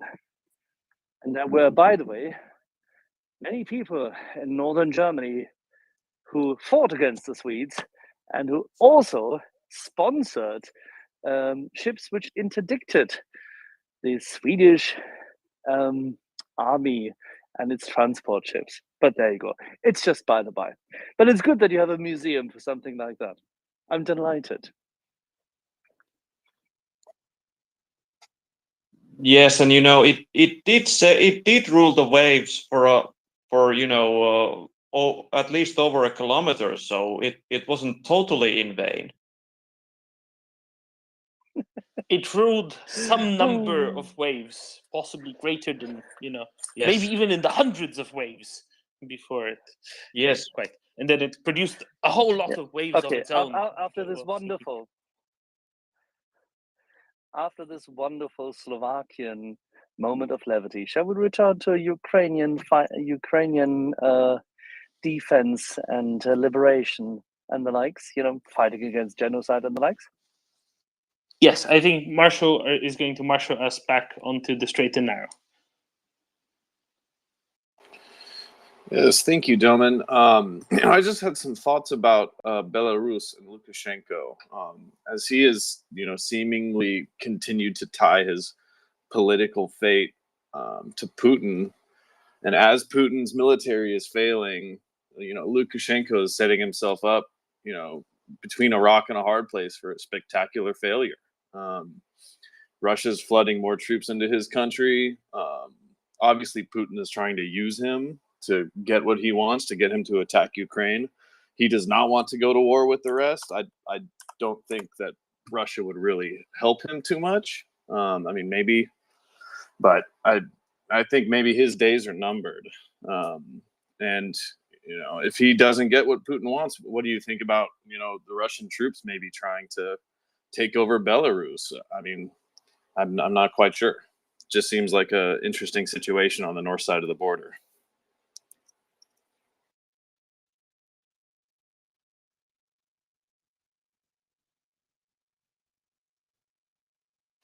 Where shall we go in Belarus?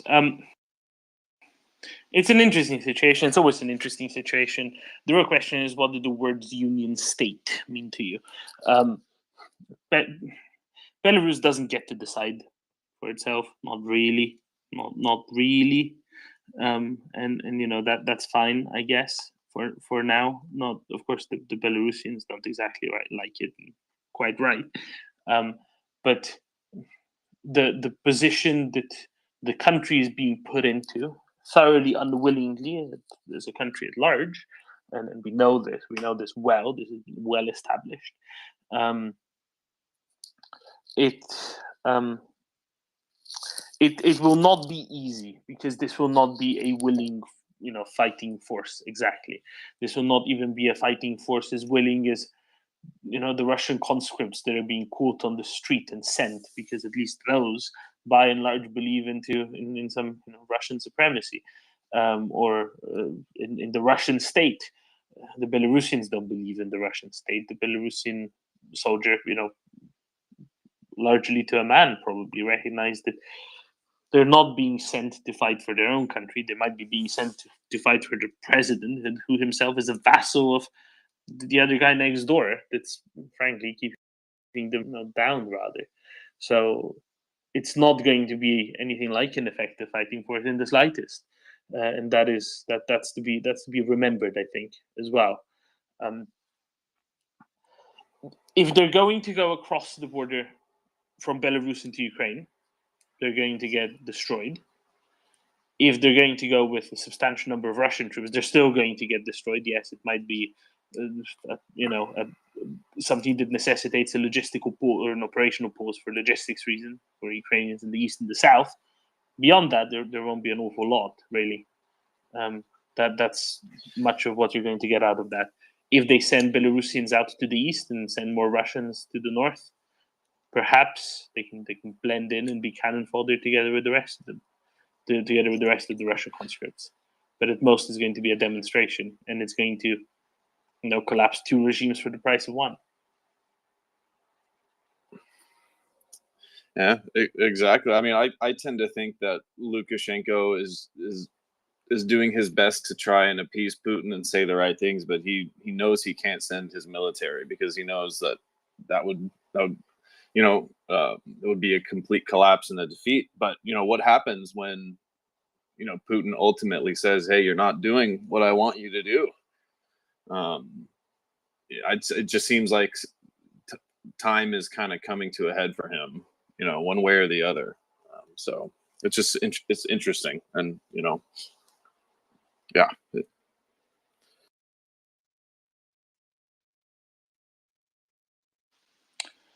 Yes, quite.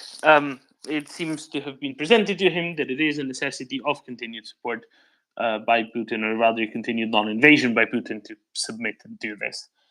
I will believe it once it happens, because everybody thought they would have happened. That would have happened in February or maybe early March. At this point, really. Who goes and willingly bets on the horse that's in last place at a race already, and with a broken leg? Come on, back the winner. Lunchtime, bit late, no? Oh, hello. Hey. Sorry, you caught me on the hop. I was rather enjoying the discussion there. Really, I suppose I was just after an update on what's happening in Kherson, if you have one, as you sort of promised to go back to military matters a little while ago. But if there's one imminent, then I'm happy to just wait. Whatever. Oh, and hi, by the way. I don't honestly know what's been going on in Kherson, so I would have to rely on a helpful someone or other to help me out with that, because I really don't know. Oh, you're cutting out. Oh, great. I don't know what's been going on in Kherson. Finance, have you been doing some marketing there? Not yet. I'm just catching up. I'm still trying to double check if all the general strikes of Russia against Ukraine have stopped. On that subject, I was reading that air defense in Ukraine were having, they were downing a fair number of missiles, it looked like. I don't know, I mean, do you have any comment about that? Like, does that indicate an improvement in capability? So my understanding is that today, Russia launched a substantially smaller number of missiles, and that that Ukraine has taken down more than they took down yesterday, something along those lines. Basically, Ukraine had a higher interception rate, but there was a much smaller number of missiles in absolute terms to start with. Basically, Russia doesn't have the capacity to shoot as many as it did yesterday on a consistent basis because they can't. So now either they're going to stop the missile strikes for a bit, get all the logistics in order, line everything up, and then do another mass salvo in some days or maybe a week or two. Or they're going to keep doing what they've started doing today, which is a much smaller number on a per day basis, and have a much greater proportion of them still shot down because they won't be able to overwhelm the defenses to the same degree. I might be wrong, but that's my simplified summary of what's going on. Thanks, Oman. Nice one. Iris-T is operational.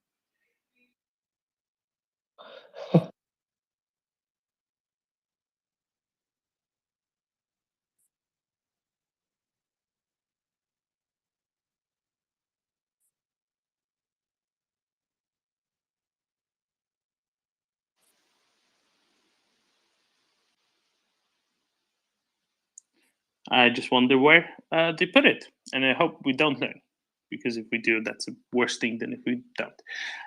Freight Monkey.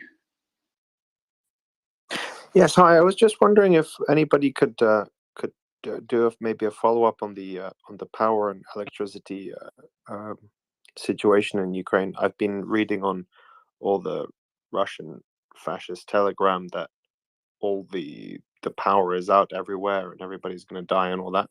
But I was just wondering if we got any updates from people who are actually there in Ukraine or not, but people who've got firsthand sort of information on that. That would be fantastic. So I don't know what the situation is in absolute terms. I will note that one way in which the Russians, they're very different from the British, is in their attitude to understatement. They have a diametrically opposite attitude. I think that is notable. Secondly, I don't know what the situation is right now when it comes to power and the like. I know there were more strikes against electricity substations and a few power plants, a few thermal power plants. I don't know what the correct translation of that is. Basically, either gas or coal-fired power plants, fossil fuel-based power plants, including at least one close to Venezia.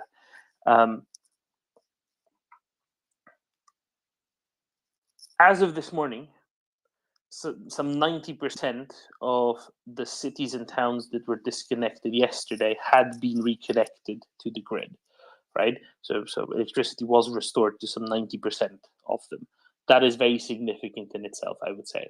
It shows that the Ukrainian civil engineers, others who do this, are quite good at getting stuff position reset.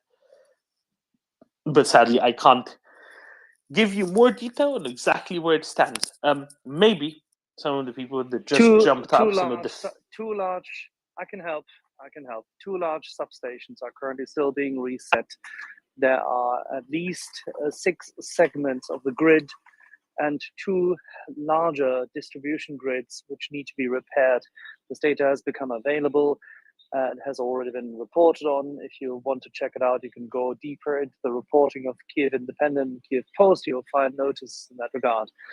And if you read Ukrainian or Russian, you can also find it on the respective homepages of the cities which matter. However, all these granular details are completely irrelevant for one thing, because, as Dorman quite rightly indicated, a significant number of targeted stations, grids, switch yards have been repaired.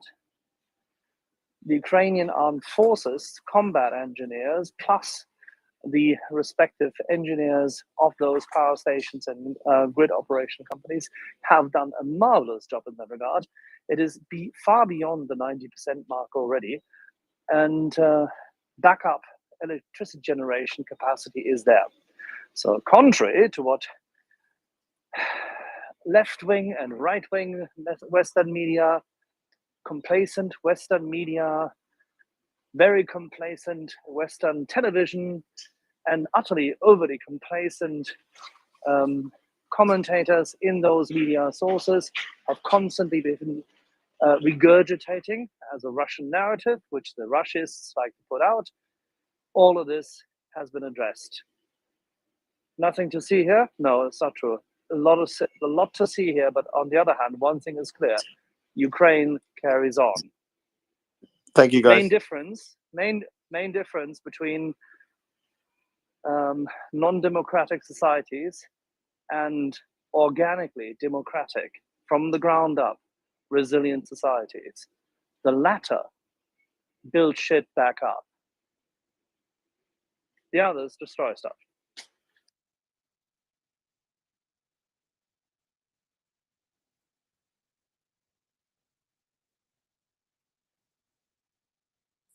And therein lies the difference. I'll go to Andrei first, followed by Felib, United, Lunchtime, and Abdullah. Andrei. Yeah, hello. I agree Ukraine carries on, but she is wounded. So regarding the electrical situation, several hits were repeated over this last period, and people who were working on repair got injured. I didn't see report on the casualties, but at least 6 people were wounded as they were working on repairs. So yeah, that's clear terrorist method. Another thing is that Ukrainians are asked to consume minimum amount of electricity, and there is a practice, I remember it from childhood, there is a practice of saving electrical usage, basically several hours a day in different cities. They disable electricity, only leaving it for emergency services, hospitals, and so on. Another thing that I heard on Ukrainian discussion groups is that Ukraine cannot export electricity at the moment. It directs all of its electricity for its internal use, which is, harder which makes it harder for Europe to have the burden that Russia imposes.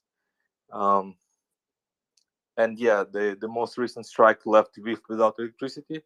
I don't have any information that it's fully recovered.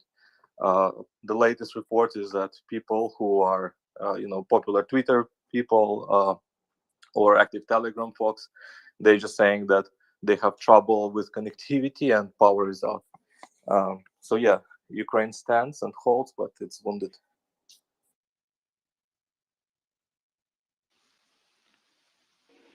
That's the main difference. It may be wounded, but it's not dead. As opposed to the slightly elevated and, how should we say, excited news which we've received. But other than that, Andrei, it's clear. And those 6 people who died in repairing those stations, due to secondary attacks and the likes, are absolute heroes.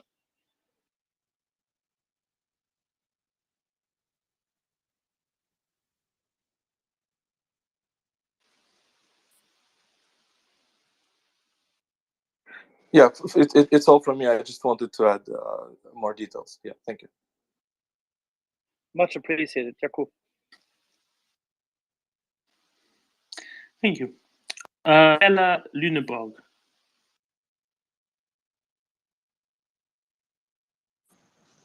Mic check. Loud and clear. Okay, I can't hear you guys, but I heard the loud and clear. I'm just wondering, in case you can hear me, or I'll just be talking out in the blue here. In Russia, there's a new guy recently, a new evil person in charge of doing evil in the so-called special operation. I'm just wondering whether you guys know, in terms of his track record, in terms of his experience, if there's anything different in the situation he'll find himself in now, in terms of maybe new technologies that he'll meet, or yeah, anything interesting that might cause issues for him, be different from what he's been doing so far.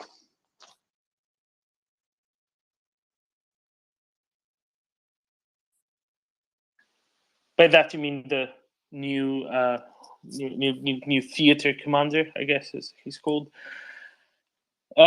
Will he have issues? He has issues. Yes, the bald guy with the eyebrows. Sorry. Yes, that guy. I mean, who have issues that his preferred method of waging war will not be very sustainable, seemingly because simply because he will run out of missiles. I mean, that's pretty straightforward. They will run out of missiles sooner rather than later. They do not have very large stocks. Go ahead. Yeah, late to hear. I'm just wondering, in terms of the previous situations he's been in terms of his previous results in being evil, if there's anything new in this situation that might hinder him in performing his usual evil. Thanks. Yeah, exactly what Dolan no just said. Air The superiority, lack of precision lack guided of missiles. ammunition. Ah, got you. Sorry for not catching that. Cheers. Thanks. That's it. Stepping down. Thank you, fellow Lunabar. Lack of air superiority, lack of missiles. Right, let's go to Bionade and then to lunchtime. Yeah, hello. Can you hear me? Yes, we can. Ah, nice. Sorry, my headset had. Axel, I have a question. What do you think? How many diesel cars has the Ukra-Zaliznytsia? Diesel locomotives. Yeah, diesel locomotives actually. I don't know, like 240 something. Okay, that's nice because I remember I don't know, pretty sure if it was the cold wave in the south or something like this, where the energy grid broke down. You can actually take a diesel locomotive and use it as a power plant.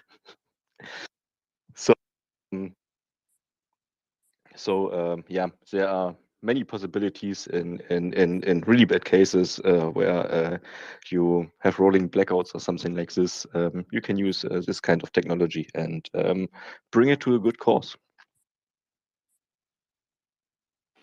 Yeah, I think the key is for backup diesel generators and the likes. And there's a lot of good resources in that regard in the West. Don't forget the communist authoritarian ideology of certain hell-bent idiots has already brought a large part of Western Europe to go back to a utopian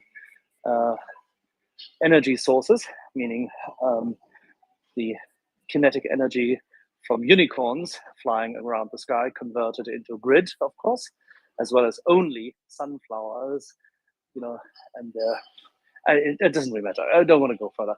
It's just completely annoying. The good thing is we have backup diesel generators in Western Europe available in many, many, many places. And we should just be sending them to Ukraine because they can solidify the resilience of the provision of electricity in regions where they are needed. And please, nobody tell me anything about solar fucking energy or some stupid wind farms now. I mean, isn't Ukraine really famous for being very sunny in the winter? Days get longer in the winter, right? Oh, absolutely. They are so long there. Stunning solar radiation and this wonderful, wonderful, these nicely working wind farms with such a great primary energy coefficient. We should convert the whole world to wind farms because this technology from the age-old times of Dutch windmills is so great. What a Herculean effort. If only Don Quixote were around.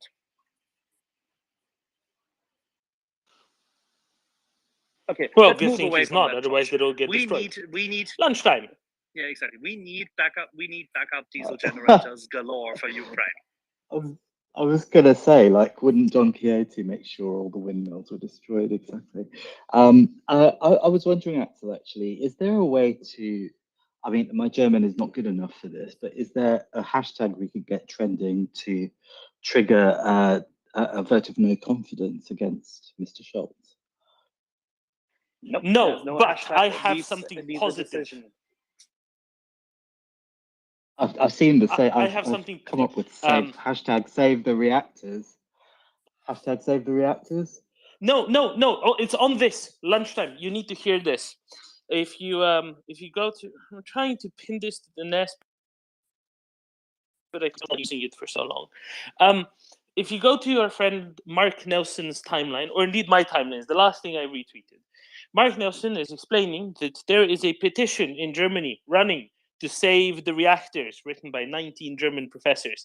And apparently it needs 50,000 signatures in the next 3 days, but they don't have to be from Germany somehow, and then Parliament must respond. So you can do something by clicking around on the internet for a few minutes. There's some detailed instructions by Mark Nelson. Of course, it requires instructions because it's German and everything German requires instructions and regular servicing by the book. However, it is something you can do by clicking on the internet. So it's on top of my timeline. I think it's on top of Mark Nelson still as well. Yeah, that's what I was talking about. I saw that. That was really cool. So that's what I was saying. Hashtag save the reactors. No? I think Well, Greta go and Thunberg came retweet out that today and and sign said, it in, whatever.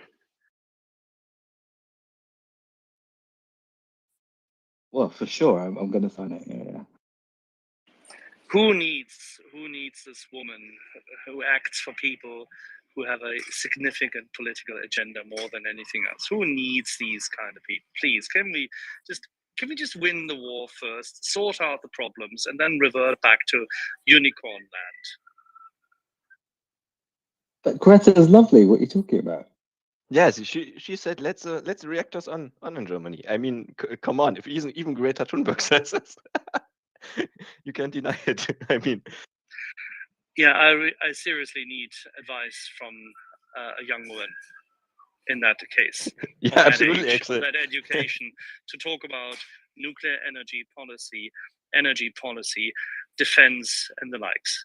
I'm quite sure there are people who have educated themselves, who have 10, 15 years of experience in that regard, who male, female, doesn't matter, couldn't care less, probably around 40, 45 or 50, doesn't matter, have survived life and have organized shit, have qualified themselves in free societies, grown accustomed to critique and build resilient systems. And it doesn't matter whether they are on the left or on the right spectrum of politics, but they are good at what they do.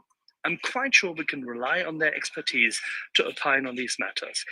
And young men and women, adolescents, will go through education over time. This is how it has been in the past. I tend to believe it's a good system for the future. We work intergenerationally, but we do rely on people who have gained skill, and developed their talent, and built expertise and have credibility. How about that? Just, as a thought. But Axel, have you considered going vegan and knitting your own clothes? I mean, Sorry, what? I didn't catch that. I apologize. have you considered going vegan and knitting your own clothes? I'm so sorry. No, I really love my steak, but then again, I come from a farm, so I know how to deal with these kind of matters. And knitting my own clothes, no, I'm not good. My handicraft capabilities are so limited that I rely on capitalist society and the exchange of goods and services. Terrible, I know. Oh, fair enough. Absolutely. And actually, I just wanted to highlight, yeah, sometimes even the crazy people come to their mind. So yeah, maybe we have kind of hope in Germany, but yeah, let's see.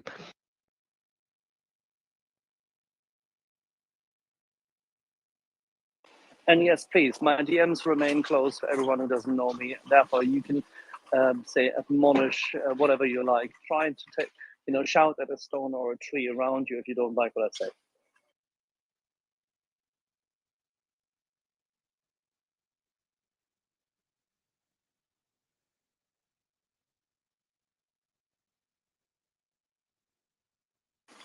Shall we go to who's been waiting for? I think Karen, and then Karen, Abdullah, John, and Scandi. Karen. Hi guys, can you hear me? Lima Charlie. Hi. Thank you for the space and hi Axel. My question is about Germany. I wrote an article from the Gazprom lobby, and I just was surprised by the amount of infected German politicians by Russia interests.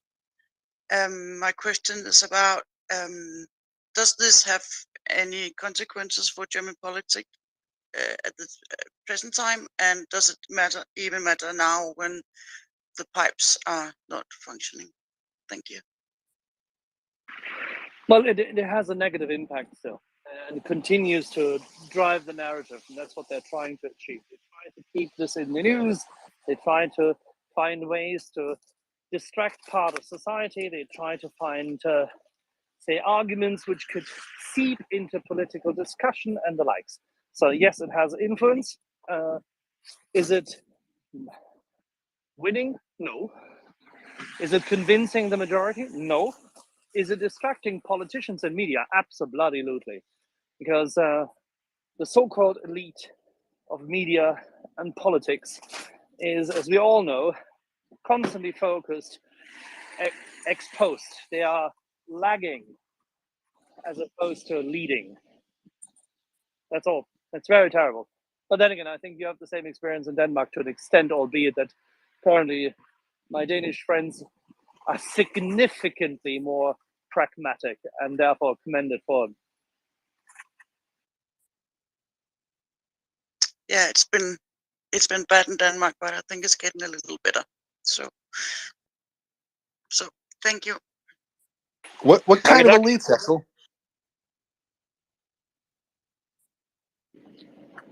Sorry, what? What kind of elites, Axel?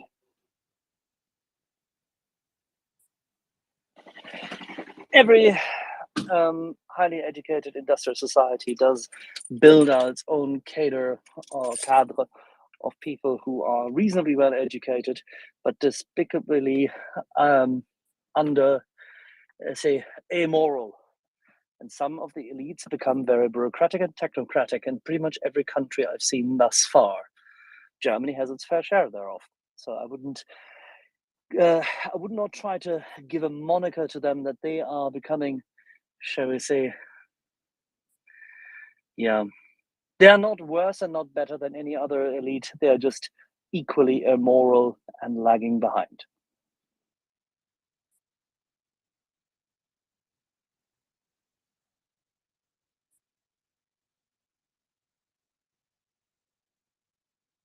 Does that answer your question? Yes, please. Thank you. I'll drop that.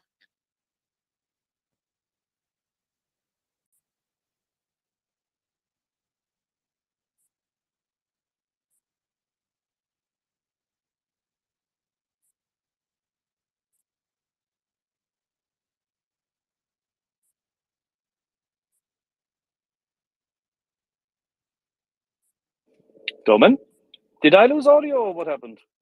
Otherwise, we'll go to John. Sorry, Scandi, then John. I apologize. I can hear you, Only Axel. I see- can't I hear can- Dolman. Okay, all right. And I can only see half the screen, so I hope that this is not a serious issue. Oh, now Abdullah appears again. Sorry, Scandi. I think Abdullah was first. I thought he had dropped off. I apologize. Abdullah, would you mind? Hey, greetings, Axel.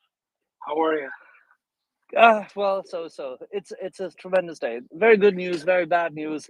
And then we had the interview with Caleb. I don't know to what extent you were able to listen in, but he reported. I caught last part. Yeah. Okay, yeah. He at the beginning he reported on the fact that whilst he was in Le Mans and also visited some of the doctors of one of the hospitals, meaning a trauma punkt, so to say, like a polyclinic where people come for first aid and emergency assistance, that whilst he was not able to enter the hospital, one of the leading doctors or one of the lead administrators and doctors of the hospital highlighted that a series of girls, I think it was 4, anywhere between the age of 13 and 14, had now recently, after the city had been liberated, had come up to the hospital and highlighted that they were, and it was determined that they were 3 to 3.5 to 4 months pregnant, which coincides with the occupation of Le Mans, and is yet another anecdotal piece of evidence of the terrible atrocities, the rape and pillaging the Russian armed forces have committed. And so there you go. Oh God. That kills the mood. Oh God, that's just. Yeah, I was just gonna say, we tried afterwards to keep a little bit of levity, but it really is hard. That's really tough. That's really tough. I just wanted to ask: Have the lepers been freed yet? No, we have to continuously push for that. There is more effort needed, but we're working on it. Okay, great. I just wanted to ask: Have you discussed about our good friend Elon Musk? We haven't yet. No, not. It may have been the case before I joined. Dorman? Yeah. Can you hear me now? Loud and clear, Dorman. Yeah, it's alleged. It's alleged that. Can you hear me? I can hear you, Abdullah. Dorman, can you hear Abdullah? It's alleged that the jackass spoke to Putin. Elon Musk spoke to Putin. I'm not sure if it's 100% factual. We'll find out soon. I just want to know if the state, if it was true. I just want to know if the State Department knew of this and if there were any quid pro quo between Elon Musk and the dictator of Russia. Also, I'm also concerned about the Starlink program. Because I remember one of our guests said that the U.S. Department of Defense has a contract with Elon Musk, and apparently he's supposed to have a security clearance. And speaking with the ex KGB agent, Russian, as you know, Russian intelligence can blackmail him like there's no tomorrow. I don't know, Abdullah. I know nothing about this rumor, and I doubt that Mr. Musk is so bereft of any sense for all his faults. I doubt that he is so, but that's my personal view. I doubt that he's so bereft of any sense that he would even field a call or take a call from that Russian dictator. He definitely and his company definitely intertwined with the necessities of operating such a system and have also contracts with the American government. I would find it rather arcane and outrageous if he were to do anything like it. Yes. So, I hope you're right. I know a lot of stuff on Twitter are mainly all garbage, but I hope you're right. I just wanted to speak to talk about just make my comment regarding the blackouts in Ukraine. If the Ukrainians, are in darkness, and I think it's only fair that they reciprocate. And the cities of Rostov-on-Don and Belgorod,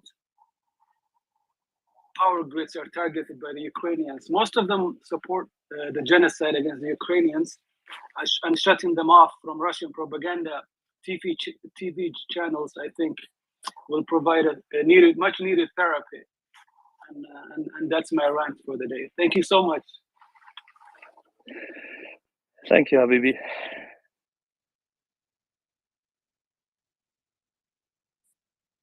Doman, can you hear us now?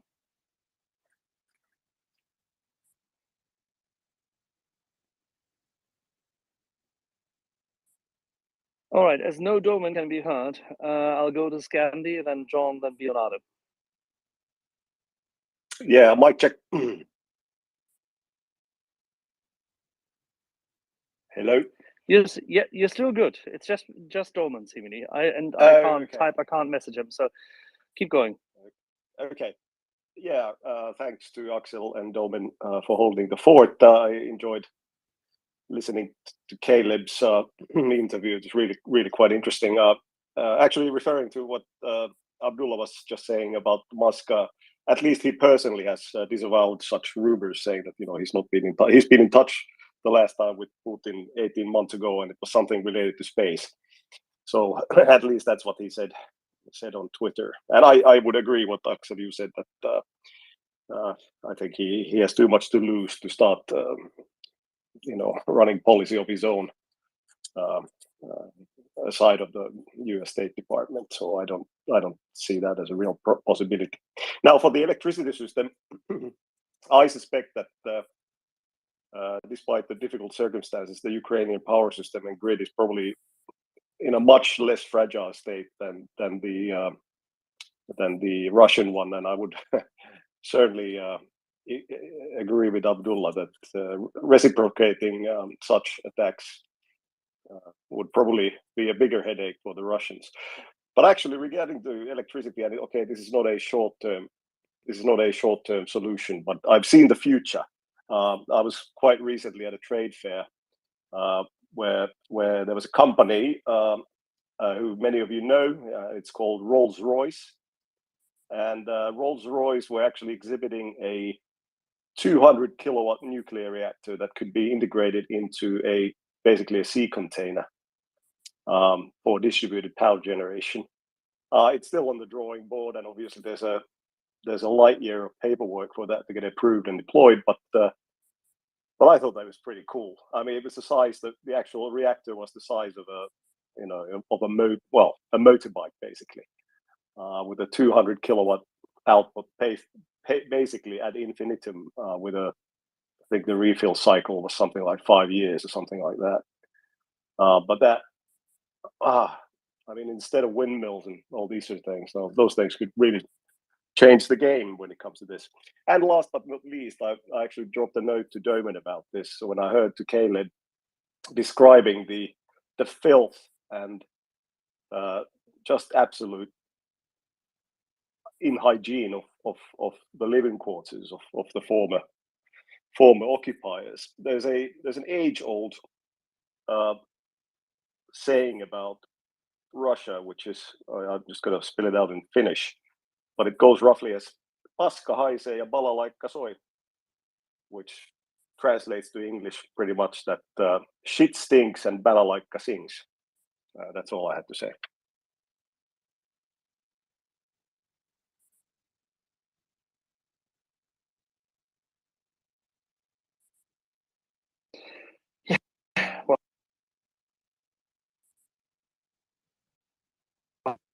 Let's move to John Howard.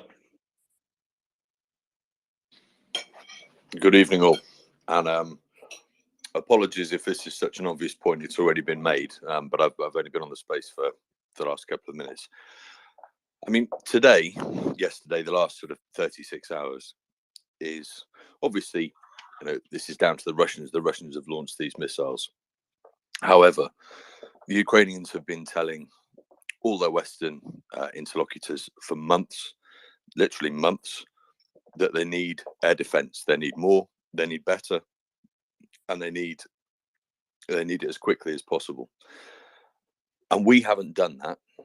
And as a result, the Russians have launched these massive missile attacks wrecked Ukrainian infrastructure, killed a whole load of people, and created now a massive problem that Europe, NATO, whoever will be scrambling to try and find solutions to. And we've done this because we didn't listen to the Ukrainians.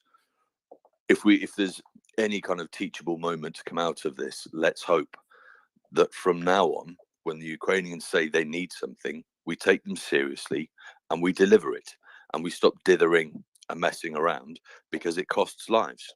And this will cost, this isn't just about people who've been killed directly or sadly wounded by these missile strikes. There will be people who, as a second and third order effect of these strikes, lose their lives down the line, particularly during the winter.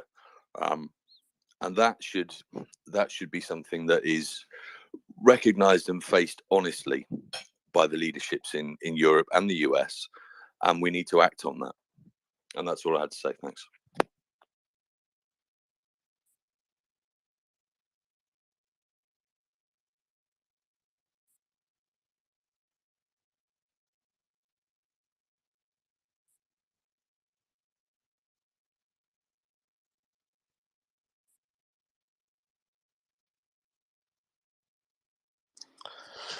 Axel, are you here? All right. Given Axel's Yeah, not here. you need to. Yeah, no, I am there, but you need to do something quickly for me. I need 2 minutes.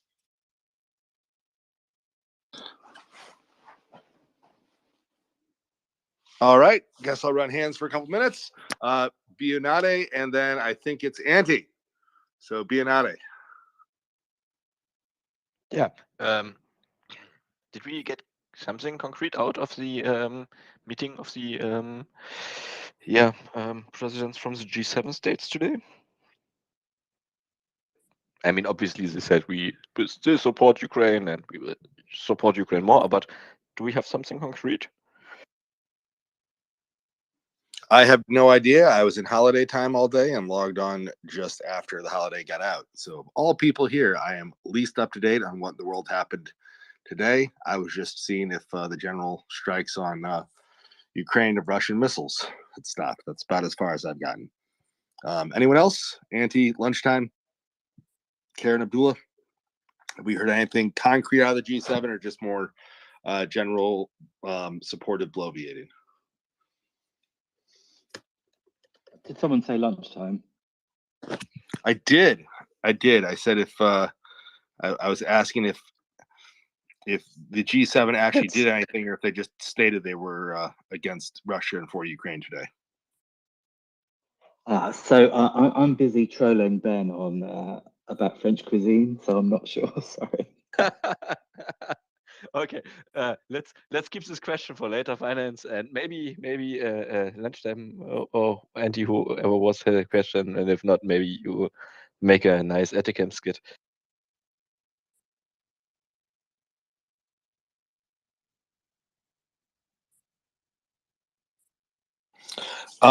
Yeah, I'm reading through I'm actually reading the G7 statement now. It is broadly supportive, but I don't see any. They're saying that they support Zelensky in Ukraine wanting peace and that Ukraine wants peace more than anything else. So it is pro-peace, but pro-peace from a Ukrainian framework. And then deeply troubled by Russian doing the mess around in Zaporizhia and Nord Stream, and that they will impose more economic costs on Russia. So nothing saying that they're actually going to do something, but better than saying something pro-Russian, I guess. Abdullah, I see a hand raised, sir. Finance, you just said the West supports Zelensky. I didn't know that. Yeah, right. Like it's nothing new. Firm and unequivocally reject the illegal attempted annexation by Russia of Donetsk, Luhansk, Zaporizhia, and Kherson regions, in addition to the Autonomous Republic of Crimea and Sevastopol. Solemnly reiterate that we will never recognize the legal annexation or the sham referendum. Standard things that they have said so far. It's nothing. So, words, not actual actions or agreement to take actions. Does that answer your question, Bionade? Yeah, absolutely. Yeah. So, thank you. Yeah. As I said, better than supporting Russia or giving Russian talking points, but not good. Abdullah, back to you, sir. Yes. I wanted to ask Bernard just to tell me if, how is our good friend Gerhard Schroeder doing nowadays? Oh, that's a good question. I know he married his fourth wife, I think. Think he has Chinese root. She has she has Chinese roots. So yeah, I guess it's I guess we had it coming. Yeah.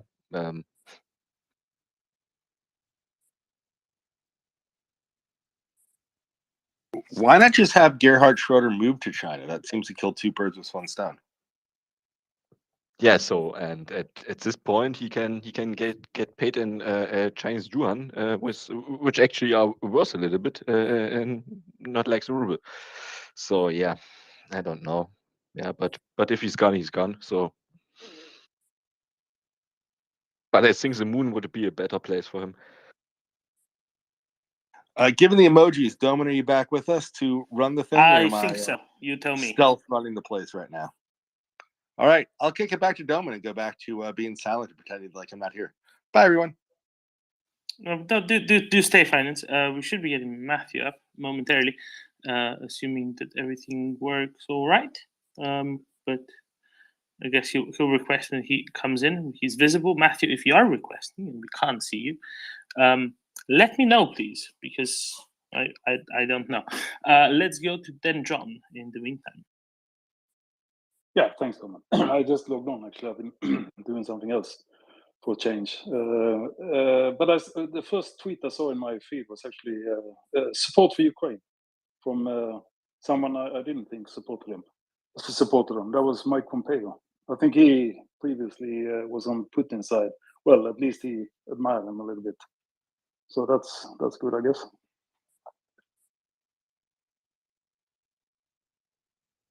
Well, good, right? That's even support from less likely corners. Better than not. Absolutely. Leonard. Good morning, Bowman. It's a nice sunny day in Western Canada, and it's good to hear your sunny voice again. I just a quick follow-up in terms of the previous speaker who had mentioned the G7, and I would just think that should be pointed out that the G7, for all of its the criticism it receives, it did actively expel Putin, because it was the G8, as people sometimes will recall. It was the G8 prior to the illegal invasion of Crimea and the Donbass by the Russians. And at least to give credit to the G7, where credit is due, albeit infrequently perhaps, but the G7 did expel Putin, and he's still out, notwithstanding all of the efforts that were made by the previous American president, who bent over backwards and pulled every string he could try to pull to get Putin readmitted to the G7. So to reconstruct the G8 and make it the Trumper G8, if you will. So yeah, one point of significance there, I think. And there was also a comment from Dan John with regard to Mike Pompeo. Excellent news. That's quite surprising to hear, considering that Mike Pompeo, literally within the last 5 months, was quoted on live national networks as saying Putin is a genius and praising the genius of Putin. So there you go, Mike Pompeo, our man from Kansas. Thanks.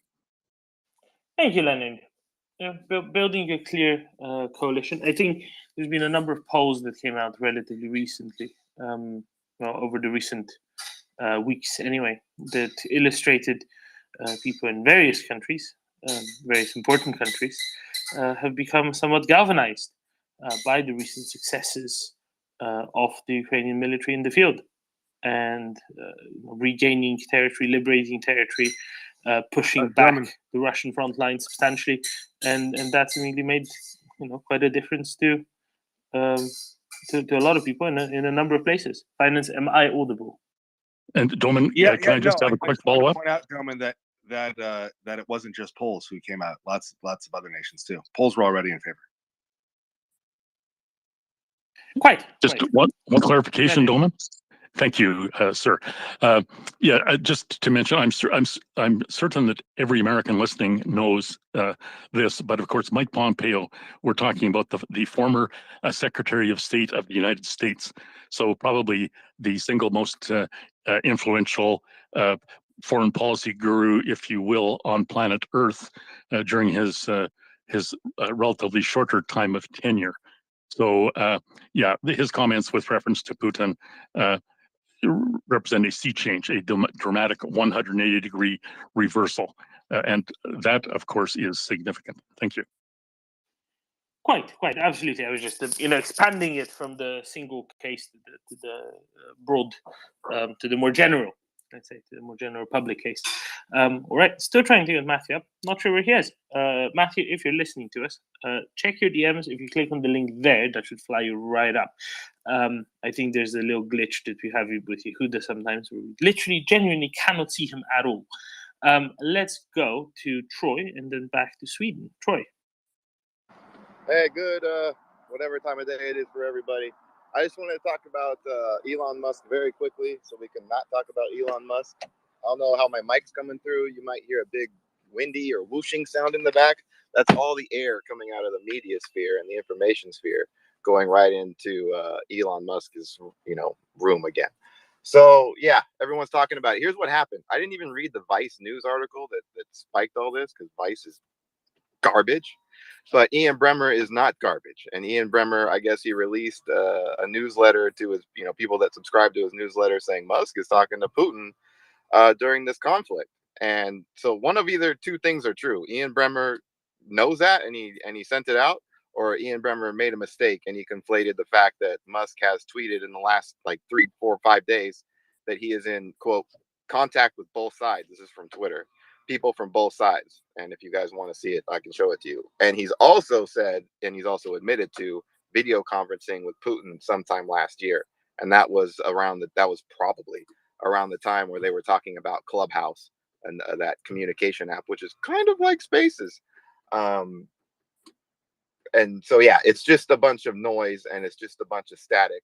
If Elon Musk is going to get in trouble, he's going to get in trouble. Like I said, there are things he can and can't do. And whatever he's doing, I don't think he appreciates or understands or cares that he's operating in a fishbowl with, the collective power. We don't spy on ourselves. We get a lot of trouble for that. That was the whole Snowden thing, and we're not going to get onto that. But we have every right to spy on foreigners. And if those foreigners happen to be dialing up our, own people, then we have comms on that. So whether it happened or not will come out. But that was from Ian Bremmer. He is not a cuckoo clown. So we'll have to see whether he makes a clarification or we double down and then we really have to talk about this. Troy, this might surprise you, but I do not care. That's a healthy way to feel, but I don't think everybody is there yet, and we should all get to the point where someone says Elon Musk's name and we don't give a fuck. Okay, he's a CEO and partial owner of Starlink. Of SpaceX, which is Starlink. He's less than 40% owner. So you need to start thinking him as a CEO that can't get enough of himself and let the authorities figure out everything else. But, the situation is in good hands and he's a clown and he's being a clown and we're talking about him for that reason. Yeah, that's why I don't talk about him. Thank you, Troy. Thank you for, I'm glad to hear that you think of my attitude as healthy, which is good, because healthy things are positive. Then John. Yeah, about people changing side. I mean, that's good.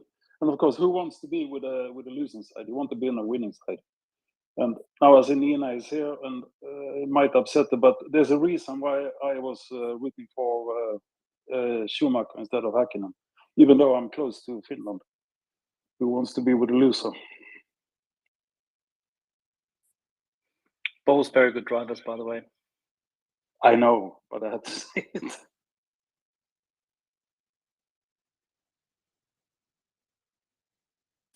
Yeah, why are the Finns such good Formula One drivers? Nina. Domen, I apologize that I have not been able to be here. I have been multitasking, and I have really messed up a Nina, little bit of things. do not Sorry. worry. Who Okay. is coming to join us tomorrow? I think you Well, want to remind everyone who's coming to join us here tomorrow on the MriyaReport space. Someone Okay, very I close will. to your heart Yes. and mind. Yes. Pekka Toveri is coming here, and I have actually messed up now myself. I was supposed to call him 8:30, but I have been multitasking so that I didn't see what time it was, and now I have really bad conscience, and I have apologized to him, and I hope that he will forgive me for this. And I'm really upset about myself because doing too many things at the same time makes me like not focusing what I'm doing actually. So this was not yes, he's coming here tomorrow, and if he is not answering my text message, I will apologize to him tomorrow and hope that he will accept it. Then John and others, did you hear about what Russia has been up to in outside Norway? I'm completely like out of all news. So did you discuss this? I haven't been here for some time, so I haven't even heard about it. And no, we have not. Okay, so I will read what message I got. Like Russia is saying that they will hold extensive firing exercises in the Barents Sea, close to Finnmark, Norway, which means like outside, also like in northern Finland. And I don't know what this means now. It means that Russia is going to sail some ships around and fire from some cannons in an attempt to seem powerful. Because they aren't, therefore they have to pretend to keep up the facade of seeming powerful. They do this from time to time. It's the same basis on which they conduct overflights of other countries' airspace. But we do have a Norwegian to try to explain. Alan. Oh yeah. I think you touched into it. Basically, they do this all the time or every year, more or less. Last year they had a quite extensive fire exercise in the same area. There's no drama at all.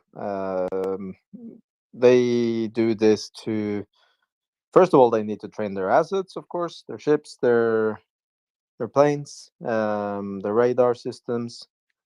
But it's also to show off some, missiles dumping into the sea and exploding in a very non-exciting manner. And they tend to do this as close as they can to the Norwegian border. We have this separation line that they agreed upon with us, I think, in 2007 or so. Well, there's no drama really, so nothing to worry about. I'll drop down then. Are the Norwegian fish afraid? I think the whales are very annoyed. So they are trying to sing the same song, that your whales are terrified? They have this. They're sheepish. They have this whale. It's white, called Valdemir, that's stranded in Norway. The spy whale. Do you know this, Axel?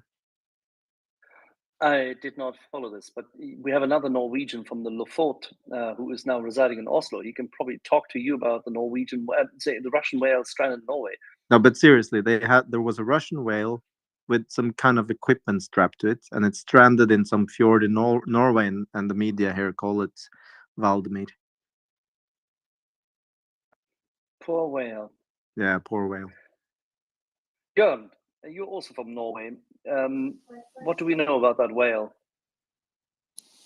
Yeah, there's been some theories about that whale. It's the beluga whale that's been trained to pick up stuff from the sea bottom, and as Alan said, he had some equipment when he showed up in Norway. But like most assets in the east, they flee west and have now joined NAFO. So he's a fella, and we don't have to worry about him anymore. But as Alan said, it's our typical exercises. But I think also it's a show of force. We know that the forces that have been opposite Finnmark for decades have been basically annihilated north of Kharkiv. So I think they have some motivation to have a show of force in the north of Europe. But I'm glad that they do that. I'm glad they spend their missiles and ammunitions because they can't make more. And if they were really smart, they would try to disassemble it from the northern fleet and move it south to the Black Sea fleet, since they can't get the ships in there. But I'm more than happy for them to send it around on the Barents Sea instead. Just a quick point there.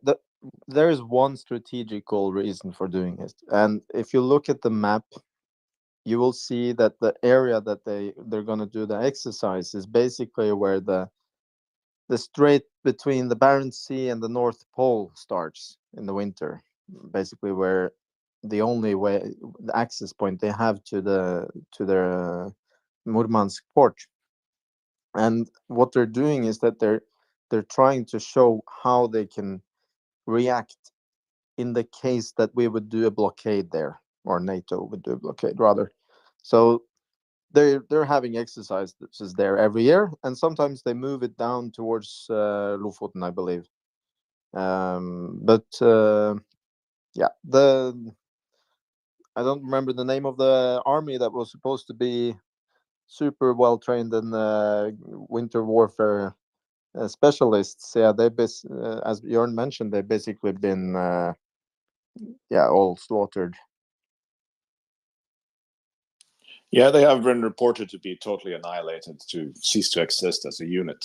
But also this exercise shows, well, Alan says they want to show a force and show how they would react. So basically, they still live in January 2022. They haven't realized that the world has changed and nobody really cares what their reaction is, because we know now that the quality of all Russian armed forces is at such a level that the Norwegian fishing fleet could have stopped them. So I don't know why they bother, but feel free to further deplete their stocks of missiles and other ammunitions.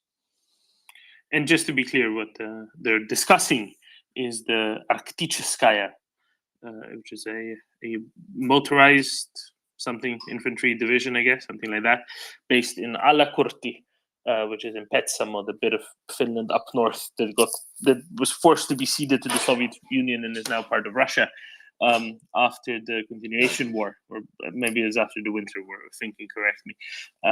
Anyway, they were found to be largely destroyed in Kherson Oblast. It is a brigade specialized in sort of cold weather Arctic type warfare, as you know the name Arkticheskaya would suggest, and apparently it's been largely destroyed in Kherson Oblast, which is the warmest place in Ukraine, because that makes perfect sense. You send your actually relatively highly trained troops specialized in cold weather warfare to the warmest place much further south. And but there was also the 200th motorized something that was very close to Kirkenes in the north of Norway. They were right, that one I didn't hear of. Kharkiv. Yeah, no, they were there.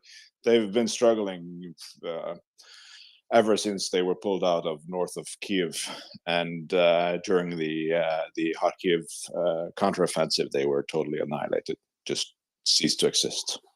Well done. What can I say? Well done. I want to note that they trained on this Russian, or at least they operate on this Russian version of the BV, the Beltvagn, this kind of a snow mobile tractor wagon that They look like the thing in the Antarctic that are basically boxes on tracks. Yeah, they have their own version of that, and they have lots of cool pictures when they storm the hills with this. Yeah. You have to use past tense, Alan. They used to, not anymore. Oh, the pictures remain. The pictures remain. Very good. My point is that they went down there and used total different equipment, and got totally slaughtered. Gentlemen, just before we go any further, our guest Matthew van Dijk unfortunately has issues currently with power connectivity in the vicinity of Kiev, and he will have to reschedule.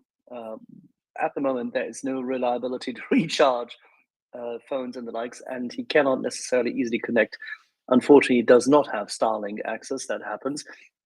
But he will be able to recharge soon enough, and we're currently trying to sort out because he has, so to say, a few little blips on his battery left.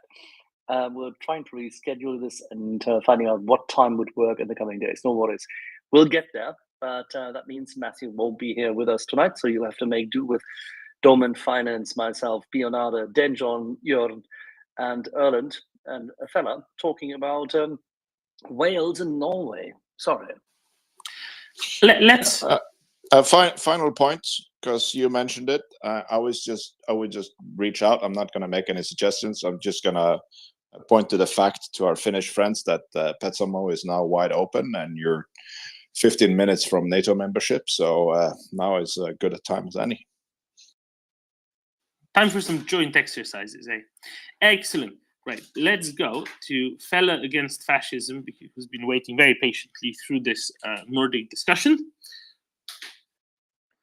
Hey guys, so just wanted to ask a kind of a question about something that I had asked about yesterday and just extend into it. I'm wondering, have any of you seen this interview with Admiral Stavridis? I don't know if I'm saying that right. Stavridis, yeah. Yeah, it was on MSNBC. Has anyone seen that? It specifically, he was mentioning the MiG-29 and F-16 platforms. I have a link here. I just dug through all my tweets or my whole feed to try and find this. And if I recall, he said something kind of loaded, saying, "Oh, I hope that we're training Ukrainians on these wonderful things because they'd be really useful." Hint, hint. Wink, wink. Nod, nod. Nudge, nudge. Right? Something like that. Yeah, exactly. That's exactly what he was going over. And I guess my question is, I'm looking to, obviously, I can donate to Ukrainians and or the causes, but the other way I think of having an impact besides shit posting on Twitter is also writing my representative. So I'm looking to get like a coherent message to say like, hey, let's get them these platforms ASAP, please. Is there any language like that MriyaReport has pulled together, perhaps, that I could just can this kind of thing?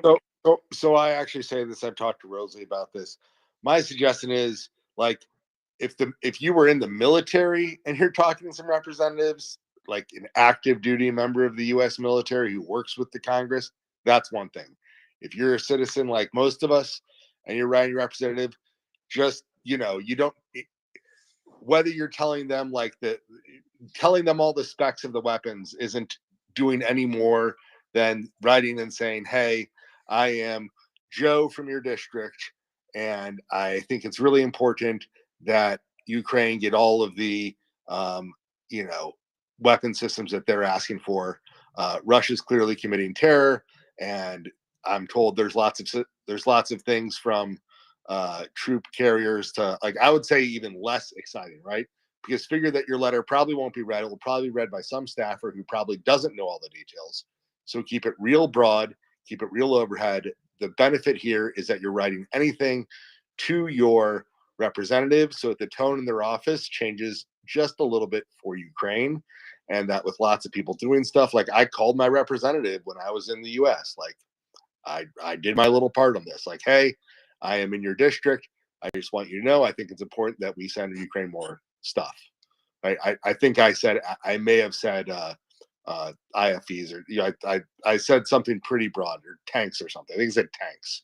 I said I use a pretty broad word because saying, hey, we should send them NASAMS or even ATACMS, like that's NASAMS is way too narrow. ATACMS is almost too narrow, but like that's at least hit the thing. That's at least hit the zeitgeist as it will.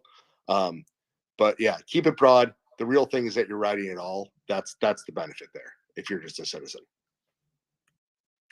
Okay, yeah, that works for me, and I'll take that advice. Thank you. Then John. Yeah. So I don't know if you have seen it, but Mark Nelson has posted something interesting.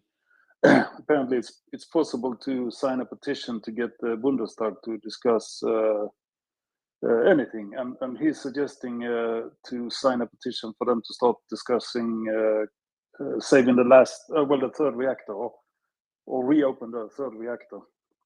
I don't know if you've seen it. It looks big, and apparently they need 50,000 signatures from anywhere, not only Germany, from anywhere, within 3 days.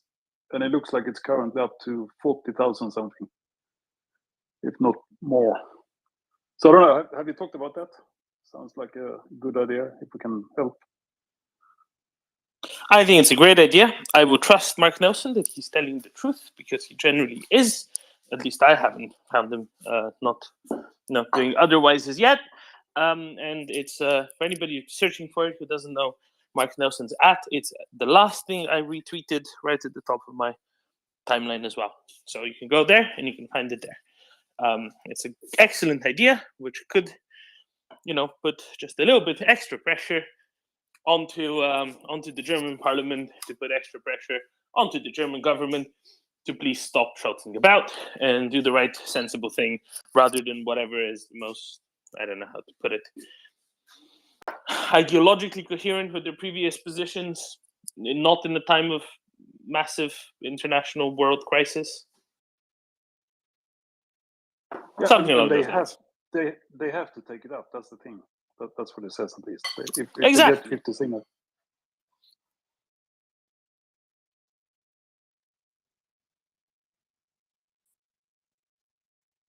Exactly. Couldn't agree more. Great idea. Let's please do it. Pauli. Good evening, Domin. Yeah, just to rebut the discussion few moments ago. I think Finland is ready to go to the east. So just hit us up. I think we are ready. And Murmansk can be taken with 2 Norwegian fishing boats. That's positive. Are these cod fishing boats or tuna fishing boats? Tuna. See, this is important. You can't go, wrongly prepared into an expedition like this. Jörn, is that true? Yeah, and